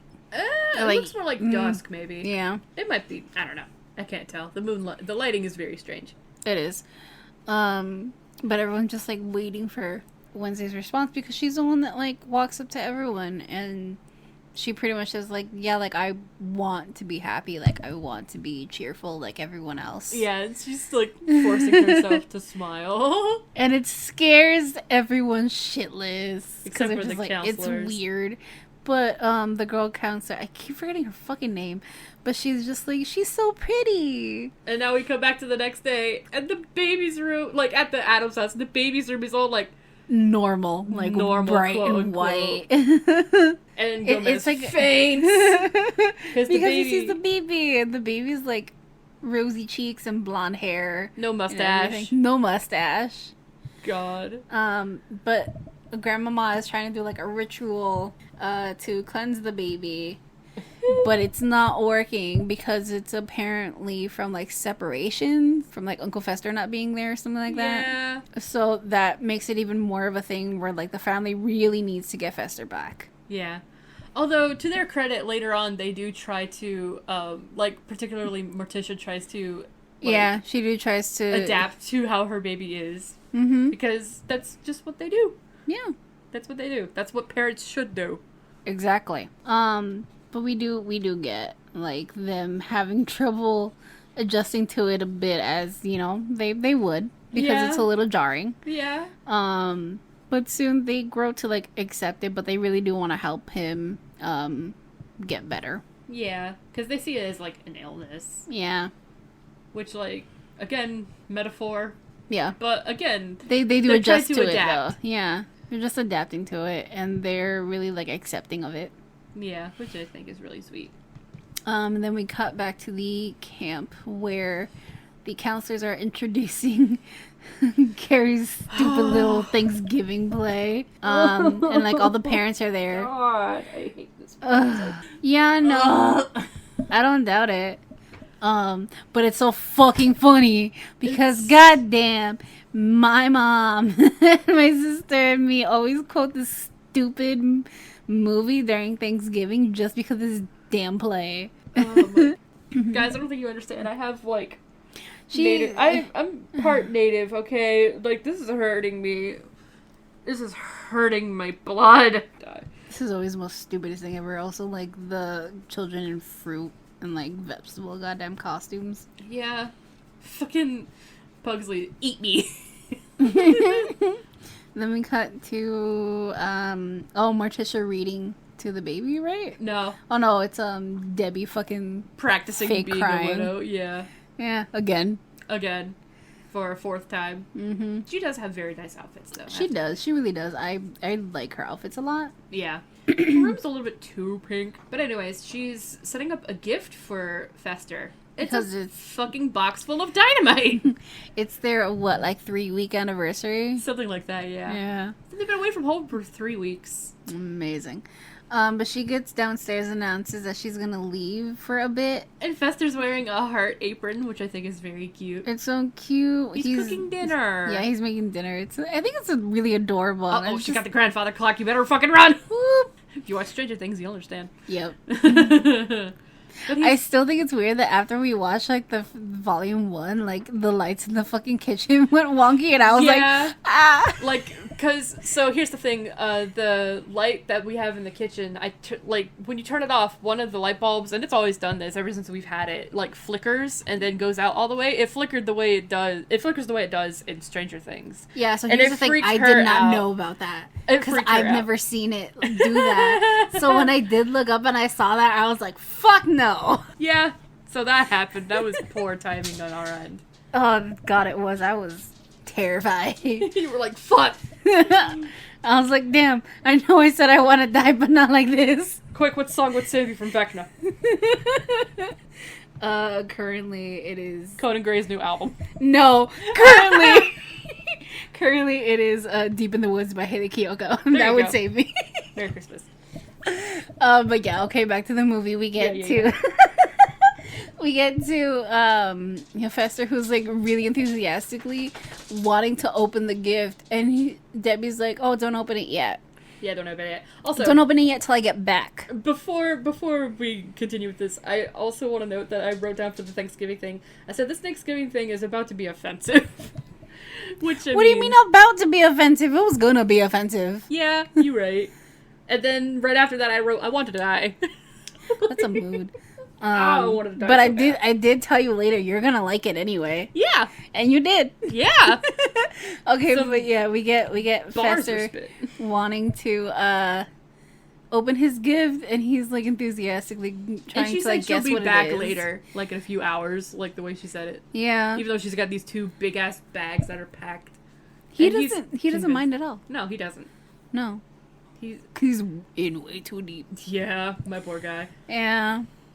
So we get back to the camp, and they're in the middle of doing their dumb play. And they are gonna introduce Pocahontas, Miss Wednesday Addams. Yeah. And at first, it goes pretty smoothly. It's pretty okay, you know, on the mark with what they've been wanting. Also, I'm concerned about this one kid that's always in the back and he's got a neck brace. I want to know his story. Like... Neck brace kid? Neck brace kid. I want to know what happened to him. Oh, I have no idea. My poor guy. Is he okay? Somebody help him. No. Look at him! Look at him in the back! I know! God, Wednesday looks fucking scary when she smiles like that. Dude, who sent their kid to camp with a fucking neck brace? You can't do shit like that, man. Yeah. Oh, lordy. So, yeah. Oh, her fucking character name is stupid Sarah Miller. It was way too close to my actual last name, and I hate it. Yeah. It's always a Miller. I'm like, you're towing the line. You're towing the line. It's so close. But no, this is where Wednesday goes off script. Very off script. Yeah. And I love it. It's so good. I told you would like it. She's spitting truth. Yeah. She does spit truth, dude. It's fucking great. She goes off and says, like, everything that's actually happening with Native Americans in America and stuff like that. Yeah, talking about how they live in trailer homes and this, that, and the other, and talking about how they open up suburbs while they end up in trailer homes, and just a bunch of other truth-spitting facts. Yep. It's so good. And Carrie's just getting real mad because she's not sticking to the script. She's just telling the truth. Yeah. That's what she's doing. And Joel's over there trying not to fucking laugh. Look at this fucking face. And then things go batshit crazy. Yeah, it's fucking... Wednesday says that she's decided to fucking scalp Sarah Miller. I'm like, holy shit! It's so fucking good, man. She's so scared, though. As she should be. Mm-hmm. Because if Wednesday had the opportunity, I guarantee she would actually scalp somebody. Oh, yeah, definitely. But then we get the kids getting fucking chaos with fire, setting the sets on fire, like the houses and shit. Yeah. Which I think is really fun. Mm-hmm. This is... And they're able to, fucking, like, tie Amanda up to, like, the pole. Uh-huh. And then... we get a little scene right there with, Joel fucking... What does he do? He's like pushing the... He's pulling a lever that makes the benches go flat, so like the parents fell back. His parents. Someone just got flipped and thrown into the fucking lake. Also, there's another kid in a fucking wheelchair. Why are you at summer camp, my guy? You need to be home. Well, they can do stuff at summer camp. Yeah, but like if he's hurt, he shouldn't be at summer camp. Most things. Yeah, I guess. But I mean, he's still tying Amanda up, so that's great. Yeah. See, that's the smile that we know with Wednesday. That little smirk. I see that fucking face. I love it. Amanda also has an apple in her mouth. Little piggy. Mm-hmm. Get wrecked. And we get Wednesday lighting a... So they're basically wanting to burn her like a fucking witch. Yep. I think that we just see the kids, like... fucking sitting down at the table. Oh my god, I forgot about that. Yeah, and the fucking counselors are being turned over a fucking fire like a sparrow. Yeah. And Wednesday and Joel are canoeing away. It's cute. It's very cute. You see that in the background, and it's like really cute. And then we cut to a bar setting where Debbie is right there with like what Navy sailors. With sailors, just fucking like flirting it up. Yeah. Looking for her next victim, I'm sure. But she interrupts and asks, like, what time it is, and she's like, oh, shit. She's like, I need to go back home. Need to go home. Oh, boy. She's a piece of work. Yeah, she is. But, like, as soon as she leaves, they're just enthusiastic with the next person that goes in. It's an older lady. Yeah, it's an older lady. In her late 60s, early 70s. It's so cute, honestly. It's just adorable. Look at this food, I love that. Fester's so sweet. Fester deserves better. He really does deserve better, and he gets better at the end. He does. I'm proud of him. Great. And we get Debbie parking in front of the house. Not in front of the house, but, like, a little bit away. In the courtyard. Yeah. She's faking her crying. Again. Trying to get her story straight for the offices. For the police. Maybe, like, don't leave your fingerprints all over everything. I know you're gonna blow shit up, but, like... But, like, you can still get fingerprints on shit. Yeah! Poor Fester. I know. But then, pretty much, she's still in the car, and then we get the fucking explosion. That scared you when you saw it. Yeah! I was like, holy shit! Like, it jump scared me, I think, is what it was. And also, like, it's a big explosion. Yeah. Like, oh my god. Oh god. So the house blows up. And Deb's all kinds of happy about it. And then, wouldn't you know it, Fester comes out the front door. Just a little bit smudged by the smoke. And that's it. Yeah, he's so happy to see her, and she's just like, fuck no, and pulls out a goddamn gun. And tries to shoot him. And he doesn't get it. My poor boy, he don't get it. He doesn't get it, and I'm just like, no. And then Thing comes over. Thing knows how to drive. And he... Just a fucking sentient hand knows how to drive, and I don't. That makes me feel real bad about myself. Amazing. Look at him, he's got his tray of food for her. I know, what the fuck, man. And he really doesn't get it. He's getting upset, though, because he's kind of starting to get it. Yeah. Because Thing really drives Debbie's car and fucking, like, knocks her over with the car. Yeah, he didn't drive fast enough, I don't think. No, it's too slow. It's enough to, like, knock her over like that. Yeah. But Thing tells Fester to, like, get in, and he gets in with the fucking tray of food. Poor baby. This poor man. And she shoots at her car. Yeah. Misses several times. And she says, I'll get you and your little hand, too. Yeah. Oh, God. And we have this whole scene where Thing is driving the Back car. to the Addams. Yeah. And Fester's just like, oh, no, because Thing can't see. So, obviously, that's not going to be good for driving. No. God. It's chaos. Oh, there goes the food. F. You dropped the roast. Mm-hmm. But then we're back at the camp and we see that Wednesday and Pugsley are getting out. They're escaping. And Wednesday's saying goodbye to Joel. It's very cute. Yeah, they do admit that they're, like, probably not going to see each other after this. Which makes me really sad, honestly. Yeah. But he's like, yeah, I know, like, things are getting in between us, like, 7th grade. I thought it was really cute. They're so cute. And they share a kiss. I wonder what he's up to today. I don't know. We should check. I don't know. One of these days. Probably. But yeah, they do. They share a little kiss through the fence. And he has Amanda's retainer. Which I still think is really funny. It's very funny. Oh, they're so cute. They're very cute. And then we get who's coming to pick her up? Is that Pugsley? Is Pugsley driving? Isn't it? It looks like him. Because, like, no one else would have gotten him. I guess. I don't fucking know. Debbie, too. Oh, she had another fucking car. Her eyes twitching and shit. Oh, my God. It's... Ugh. Ugh, rich people. Yeah, honestly. Gross. Oh, she ran over Fester's meatloaf. Oh, we get to Morticia reading to the baby. She's reading The Cat in the Hat. Oh, no. He lives. Aww.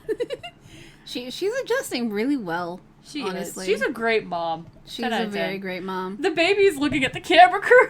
Yeah. I love that. Oh, man. This bedroom is really cute how it is right now. I'm not going to lie. It's kind of cute. It's kind of cute. It's very out of place. Yeah. Without the whole entire thing. Uh-huh. I also want to take note that the baby kind of looks like Peggy the doll. Yeah. A little bit. If you know anything about Peggy the doll, you know what I'm talking about. It's kind of scary. But, good news! Fester has come home. Oh, wait, no.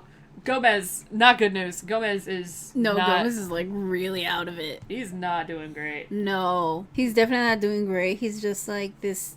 It's, like, the worst thing that could happen to him. It's like, he's distraught. And poor Morticia's also distraught because she's like, my baby is sick and my husband is dying. I'm like, oh no! This is so sad. Out of context, it sounds really fucking funny, but, like, it's really sad. It's kind of sad in context, I'm not gonna lie. It really is, honestly. This poor man. He's just like, he just wants his brother, and there he is! Fester. I also love how the light is always shining on Morticia's eyes. Yeah. In some way, shape, or form. See, it makes her look very mysterious, and I love her very much. I'm very gay for her. Same here. Same here. God, she's so pretty. So, like, they're super happy, and they hug it out. It's fucking great, and I love that for them. And Pugsley and Wednesday are also home. Yeah, and they get hugs from Fester as well. He's so happy about that. And it's really cute. It's really touching. It's very sweet seeing Wednesday be soft, I think. Yeah, I mean, she really loves her family. They all love each other so much. They do! I want this family! Same. I want this family. Hello? And they're spooky, too. Look, man. If you can't have this family, be this family. Shit, you right? Yeah. You fucking right. Oh, here's Debbie with a fucking shotgun. Yeah, she does end up, we do get a glimpse of the baby. He's back to normal. He's spitting fire again. Again. So we get all the family members, except the baby. Tied up to, electric chairs, including Thing, which I think is very funny. Debbie's going on a tangent of every single person she has murdered. This is like, she murdered her parents because she was upset over a fucking Barbie. They got her Malibu Barbie. Because she wanted ballet Barbie. Yeah. Fuck your Barbies. I hate Barbies. Fuck them. As a person who really liked Barbies as a kid, I was not that obsessive over Barbies. God. Like, I was just like, oh, fuck yeah, I got a Barbie. I didn't care which one it was. I just hated dolls. I still hate dolls. I know you do. The only Barbie doll that I did not hate was my Rapunzel Barbie doll. And that was Rapunzel from Tangled, not the movie Rapunzel. Well, yeah, but like... Barbie. Which, honestly, those Barbie movies are good. Yes. But the thing is, like, those are Disney dolls. They're gonna look different than actual Barbie dolls. Yeah. They're gonna be marketed as Barbie ones, but they're completely different. Yeah. But then we do get scenes of, like, the baby cutting away at, like, the wall or something like that. Because he took a knife from his mobile. Yep. Because, of course. Yay.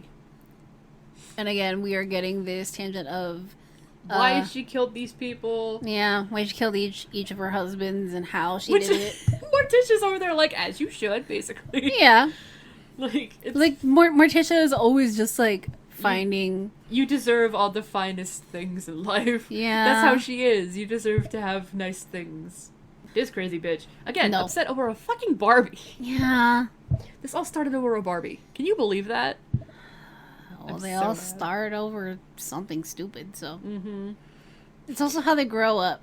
Yeah. And we do get this whole entire thing of the baby. He's trying to make his way downstairs. He's fucking adorable. He is so adorable. I love his little mustache so much. It's so cute. Oh, Lord. And she honestly doesn't really have a reason to kill Fester other than his money. Just money. Because he hasn't done anything to piss her off. Genuinely. No. Which is dumb. But she does go on a thing where it's like, don't I deserve to feel loved? And I was like, bitch, Fester fucking loved you. Everyone in that family loved you. Yeah. The fuck? You just wanted money. You don't want love. You want money. Maybe get a job. An actual job. An actual job. Be a stripper for all we care. Yeah. That gives you good money right there. That would have worked. That would have worked. She's got the body for it. Yeah, she does. We don't slut shame around here, dude, because fuck no, we don't. Fuck no. Sex work is work. Yeah. Also, again, she would have been a good pole dancer. Yeah. To be honest. Yeah. Seems like she has the body for it, that's for sure. She's very pretty. I feel like she would have enjoyed it. Yeah. I feel like she really would have enjoyed it. Mm-hmm. And fucking Morticia's over here crying about her situation. Yeah. Not Morticia's situation. Debbie's situation. Yeah, Debbie's situation. Morticia is me. We do get Debbie getting ready to flip the switch. Yeah, and electrocute their asses. And the cannonball actually fucking flings the baby up into the attic. I think so. Yeah.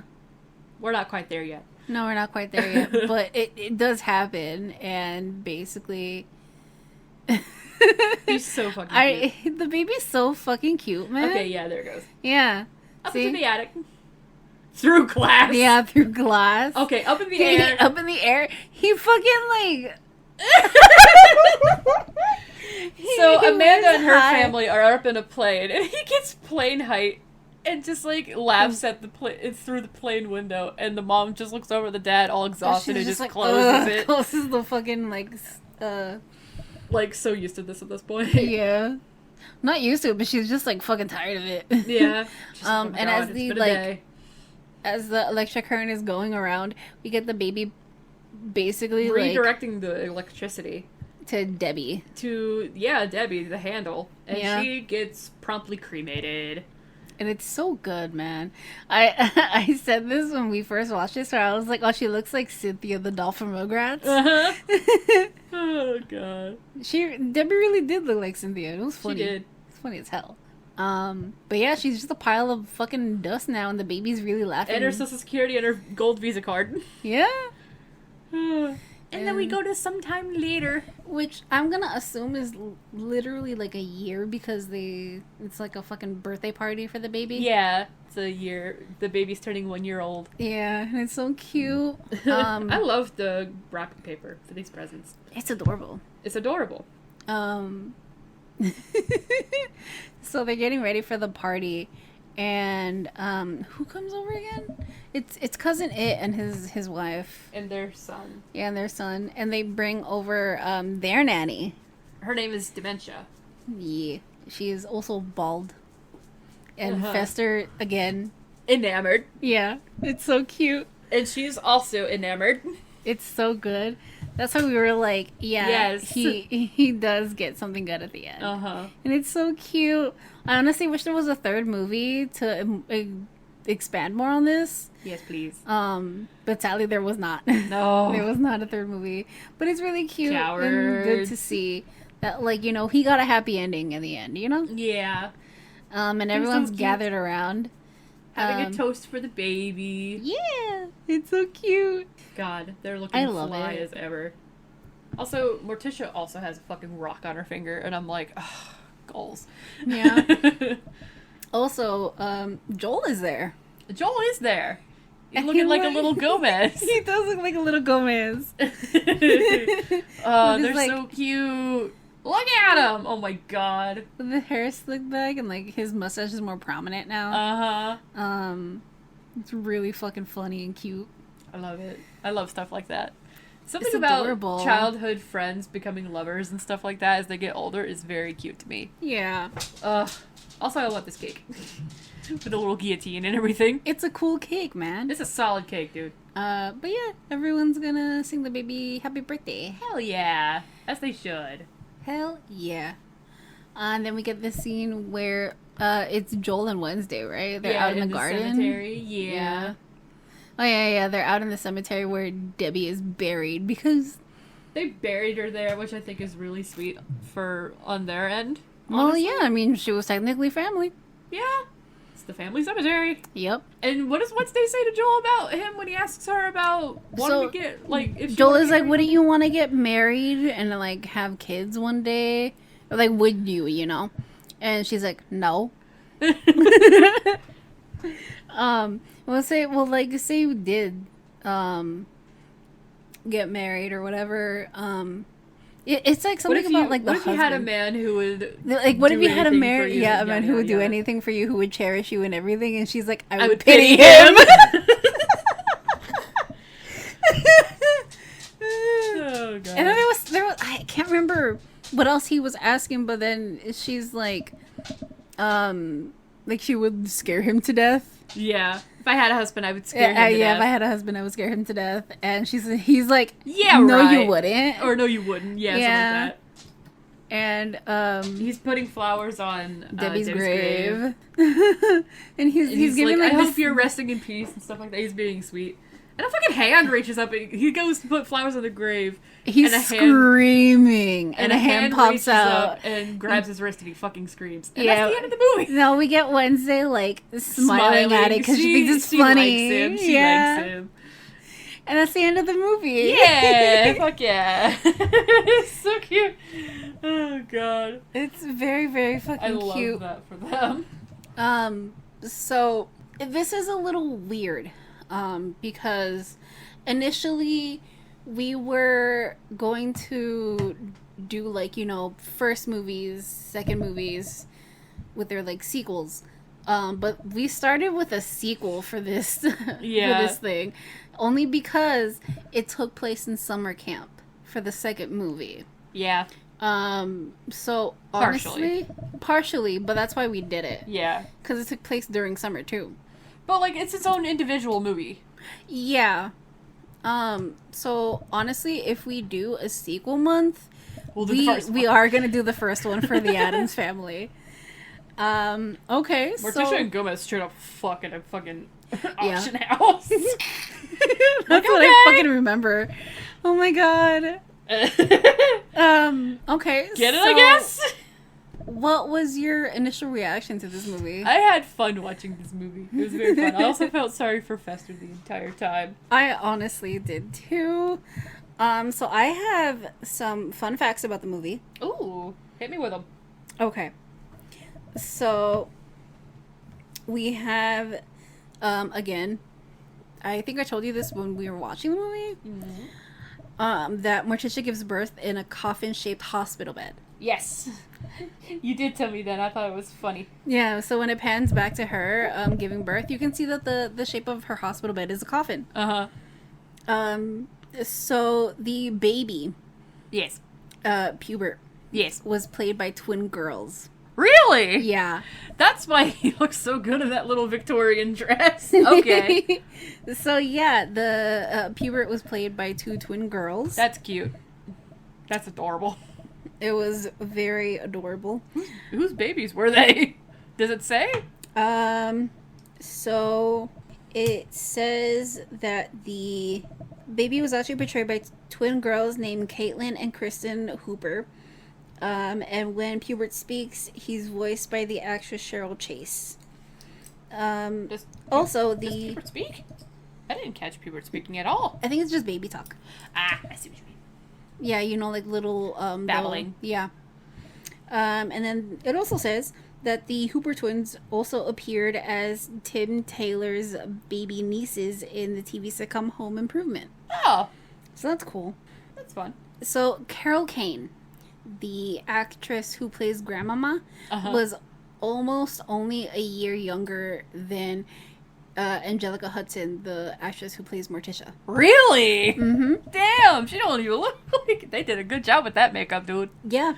Damn. So, initially they didn't get the actress who originally played Grandmama in the first one because they said that they thought that she was too old to be doing this at her age. So a lot of it was like on their end for safety reasons. Gotcha. So they asked another person, actress, to do it. That's understandable. I mean, this set is like it looks deadly. So Christina Ricci said that she hated the kiss between Wednesday and Joel because she didn't like the way his like mustache felt on her. I thought it was just going to be because she was uncomfortable, but I'm glad that was just it. No, it was just because of like the mustache was on her. Because he said in an interview that he didn't know at first, or that like he did know, but it was because she didn't like the peach fuzz that was on his upper lip. Gotcha. That's funny. It's kind of adorable. Yeah, it's honestly really cute. That was literally it. I love that. That's funny. So Pubert was actually the Addams family creator Charles Addams' first choice name for Pugsley. Oh, really? Yeah. That's fun. I thought that was really cool. Cute. So, I talked about this earlier in the movie that Mercedes McNabb, the actress who plays Amanda, was in the first movie, but as a different character. So in the first movie, she plays a Girl Scout. Okay. And she approaches Wednesday and Pugsley at a lemonade stand that they have. Mm-hmm. So that's why she was in the first one. And in the second one, she's more prominent. She actually has like a character to play. Yeah. In this. Also, there was a shot of Amanda alive at the end because test audience actually thought Wednesday killed her. I mean, that's fair. Yeah. That's funny. That's honestly really fair.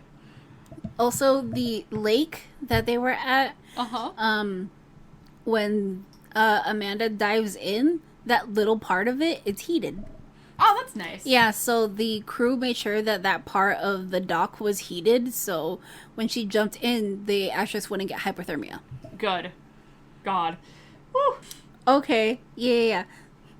So the little cabin that they all went into, for like those movies and stuff, it was called the Happy Hut. The Happy Hut, that's right. Yeah. I like the Happy Hut. Like, I could live in there. So this says that one of the Happy Hut films, which was Annie, was directed by Angelica Hudson's father. That's fun. Yeah. That's fun. This is pretty sad. Oh, God.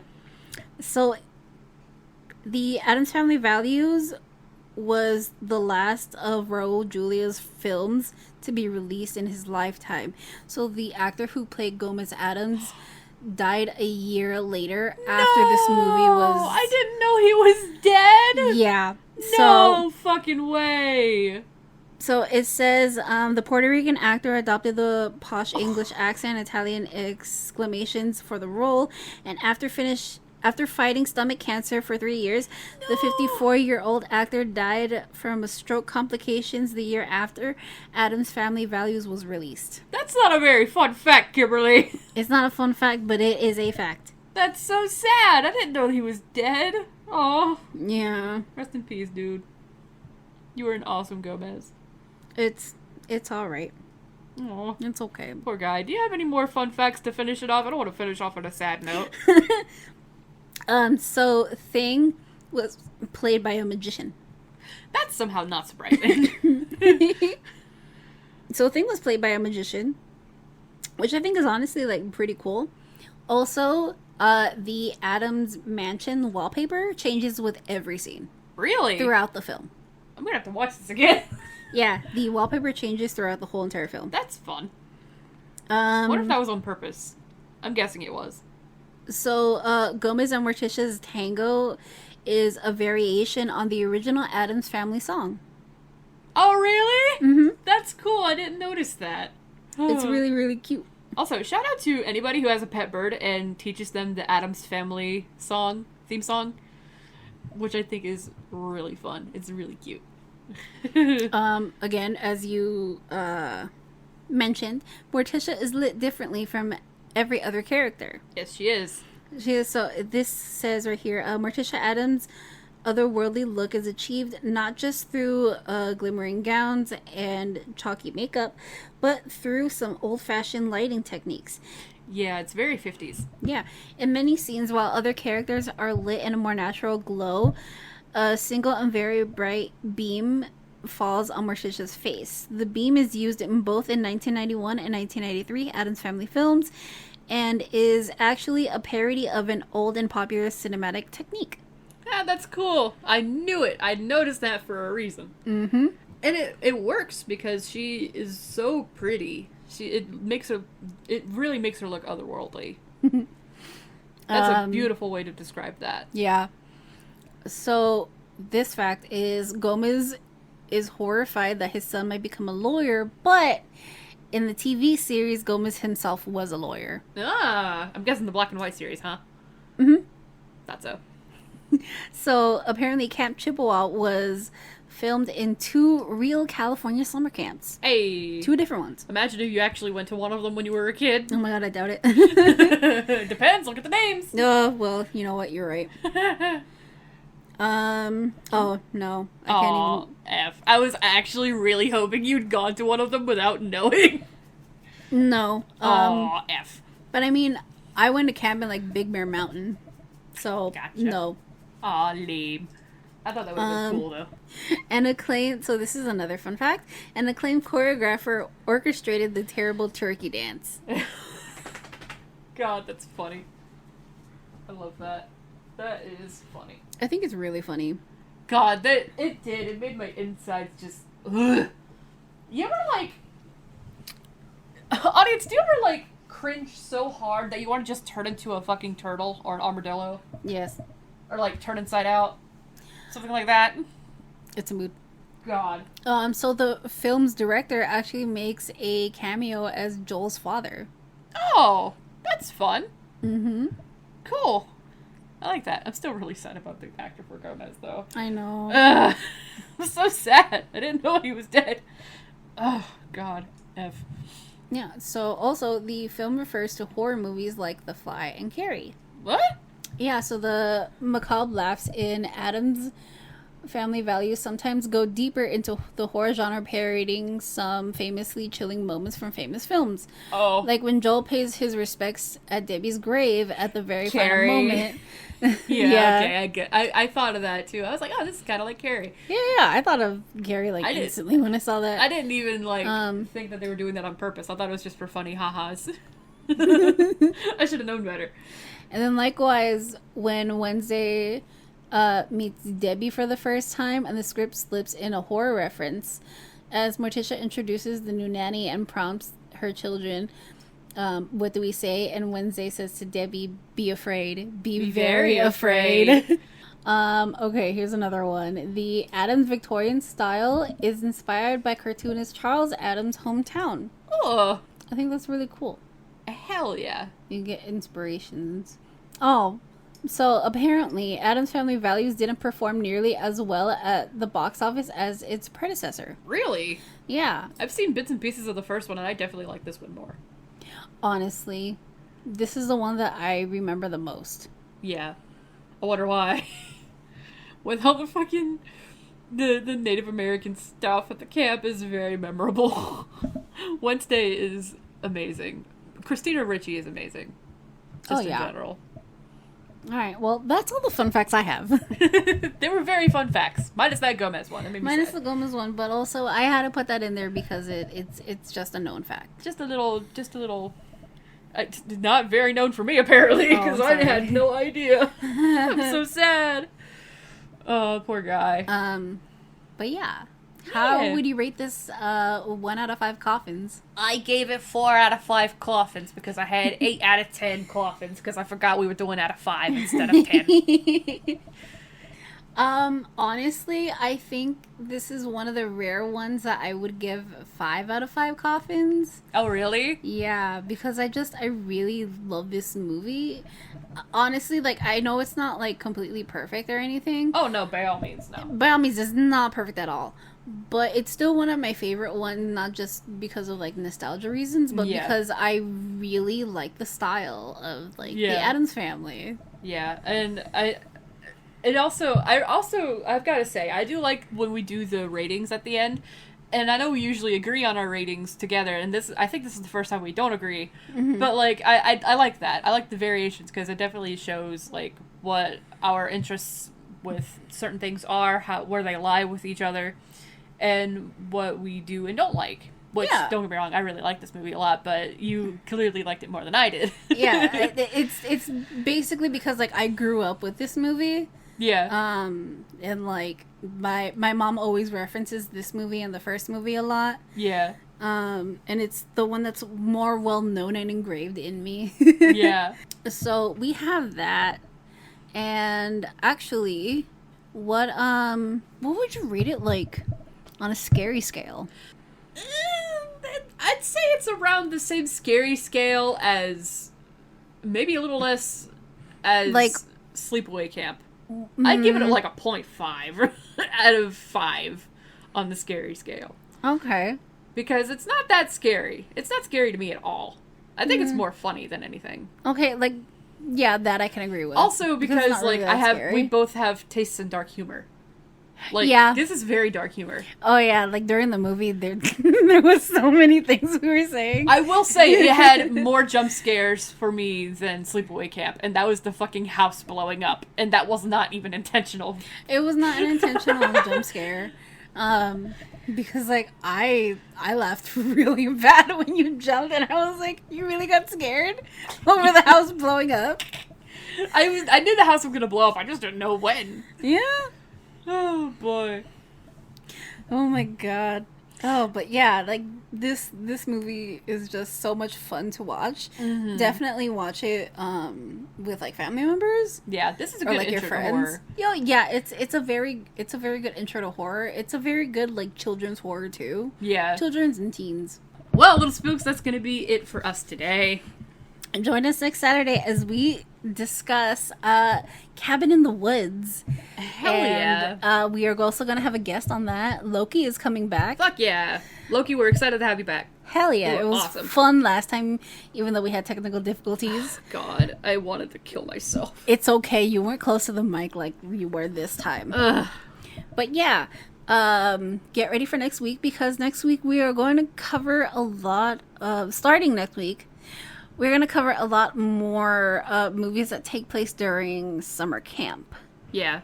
So next week we're starting off with Cabin in the Woods. And there's a few actors in here that I actually recognize. Oh yeah. Mostly Jesse Williams. I love him. I already have fun facts for that one. Oh, really? Yes. I'm excited. I already have fun facts for that one. So we're going to be joined by Loki again, and I can't wait to have them on. Hell yeah. But where you can watch this before the episode premieres, you can rent it on Amazon Prime for $1.99. Not bad. It's not bad at all. But yeah, I'm excited to have Loki back again. They were very fun. Same. Yeah. But yeah, I recognize Chris Hemsworth, Jesse Williams. I feel like there's somebody else in that movie that I recognize too, but I mostly know Jesse Williams because of not only, well, I've seen different pieces of Grey's Anatomy, but it's mostly from Detroit Become Human. Played Marcus in Detroit Become Human. But anyway, very talented actor. Love him. And of course, everybody knows who Chris Hemsworth is at this point. Yes, at this point. Thor himself. I mean, considering that Thor is also having another movie out. Yeah. Yeah. Yeah. So, yeah, that'll be it. Don't forget to rate us on Spotify. 5 stars, please. And if you want to follow the Guarded by Demons socials, we're on Twitter at Guarded Demons, and we're on YouTube, at Guarded by Demons, and Instagram at Guarded by Demons. We also have an email, guardeddemonpod@gmail.com, if you want to write into us. Tell us how we did, give us suggestions for topics, movies, games, whatever, or tell us how we did this episode. Be nice about it. That'd be great. Yes. To reiterate, I have control over the Instagram, so if you message on there, I will mainly message you. Email, we both have access to it, but it's mainly that Lexi can see it first than I do. Yeah. And Twitter, we both have access to it, so we will see anything that you guys tweet at us. Hell yeah. Hell yeah. And so yeah. Also, if you have like... honestly, if you have any other suggestions for other horror pods that you want us to take a listen to, like, go for it. Oh, yeah, that reminds me. Shout out to Guide to the Unknown, one of my favorite horror podcasts. I emailed them about us starting a podcast, and they immediately wanted to know the name of ours. So, yeah, that's very exciting. So, shout out to you guys. Love you, Kristen, Will. Hope you guys are doing great. All right. Once again, I am Kimberly, and if you want to follow me on my personal accounts, I am the Lesbian Spook on Twitter and Spooky Scary Lesbian on Twitch, where I play some horror games. Right now, I'm still trying to finish Resident Evil 4, and I'm trying to speedrun Resident Evil 3.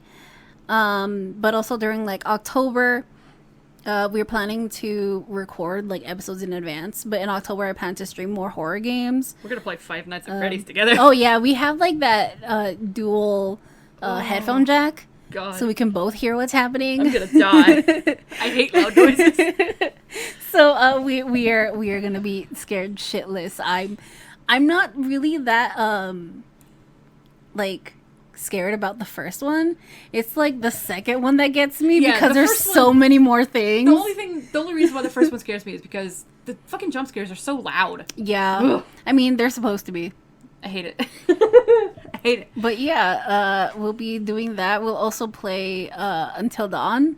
Yeah, I'm excited about that. That's a good one right there. We'll also play Until Dawn, and we're also, hopefully, maybe not in October, but we are going to be playing The Quarry. Yeah. Next month. Yeah, we are. I'm excited about that. I'm going to be behind the controls on that one. I'm super excited about that. So if you want to watch us play The Quarry, you can follow Lexi on her Twitch. Yeah, and my Twitch is Semi-Pro Eagle. And I play a variety of games. Recently, because I can't sleep at night, I've been playing one of my favorite games of all time, so much so that I have a tattoo of it, Skyrim. I love Skyrim. I've been playing that recently, and I've also been doing a little bit of art over there. I'm trying to finish up Kimberly's commission that she gave to me almost a year ago. I'm sorry. Which, honestly, she's not obligated to finish anytime soon. I have depression. Me too, honestly. I mean, if you listen to like our queer horror episode, there's a section where I do talk about that I write fan fiction. Yeah. On Tumblr. Mm-hmm. So I mean, if you want to follow me on there, it's literally the same thing. It's Spooky Scary Lesbian. She's a great writer. But like, if you want to talk about depression and having no motivation, I've had like requests sent to me for months, and I just haven't done it. I'm barely getting to it right now. Yeah.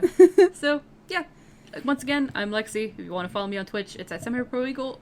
Again, variety of games, Skyrim, art. Art's not a game, but, you know, whatever.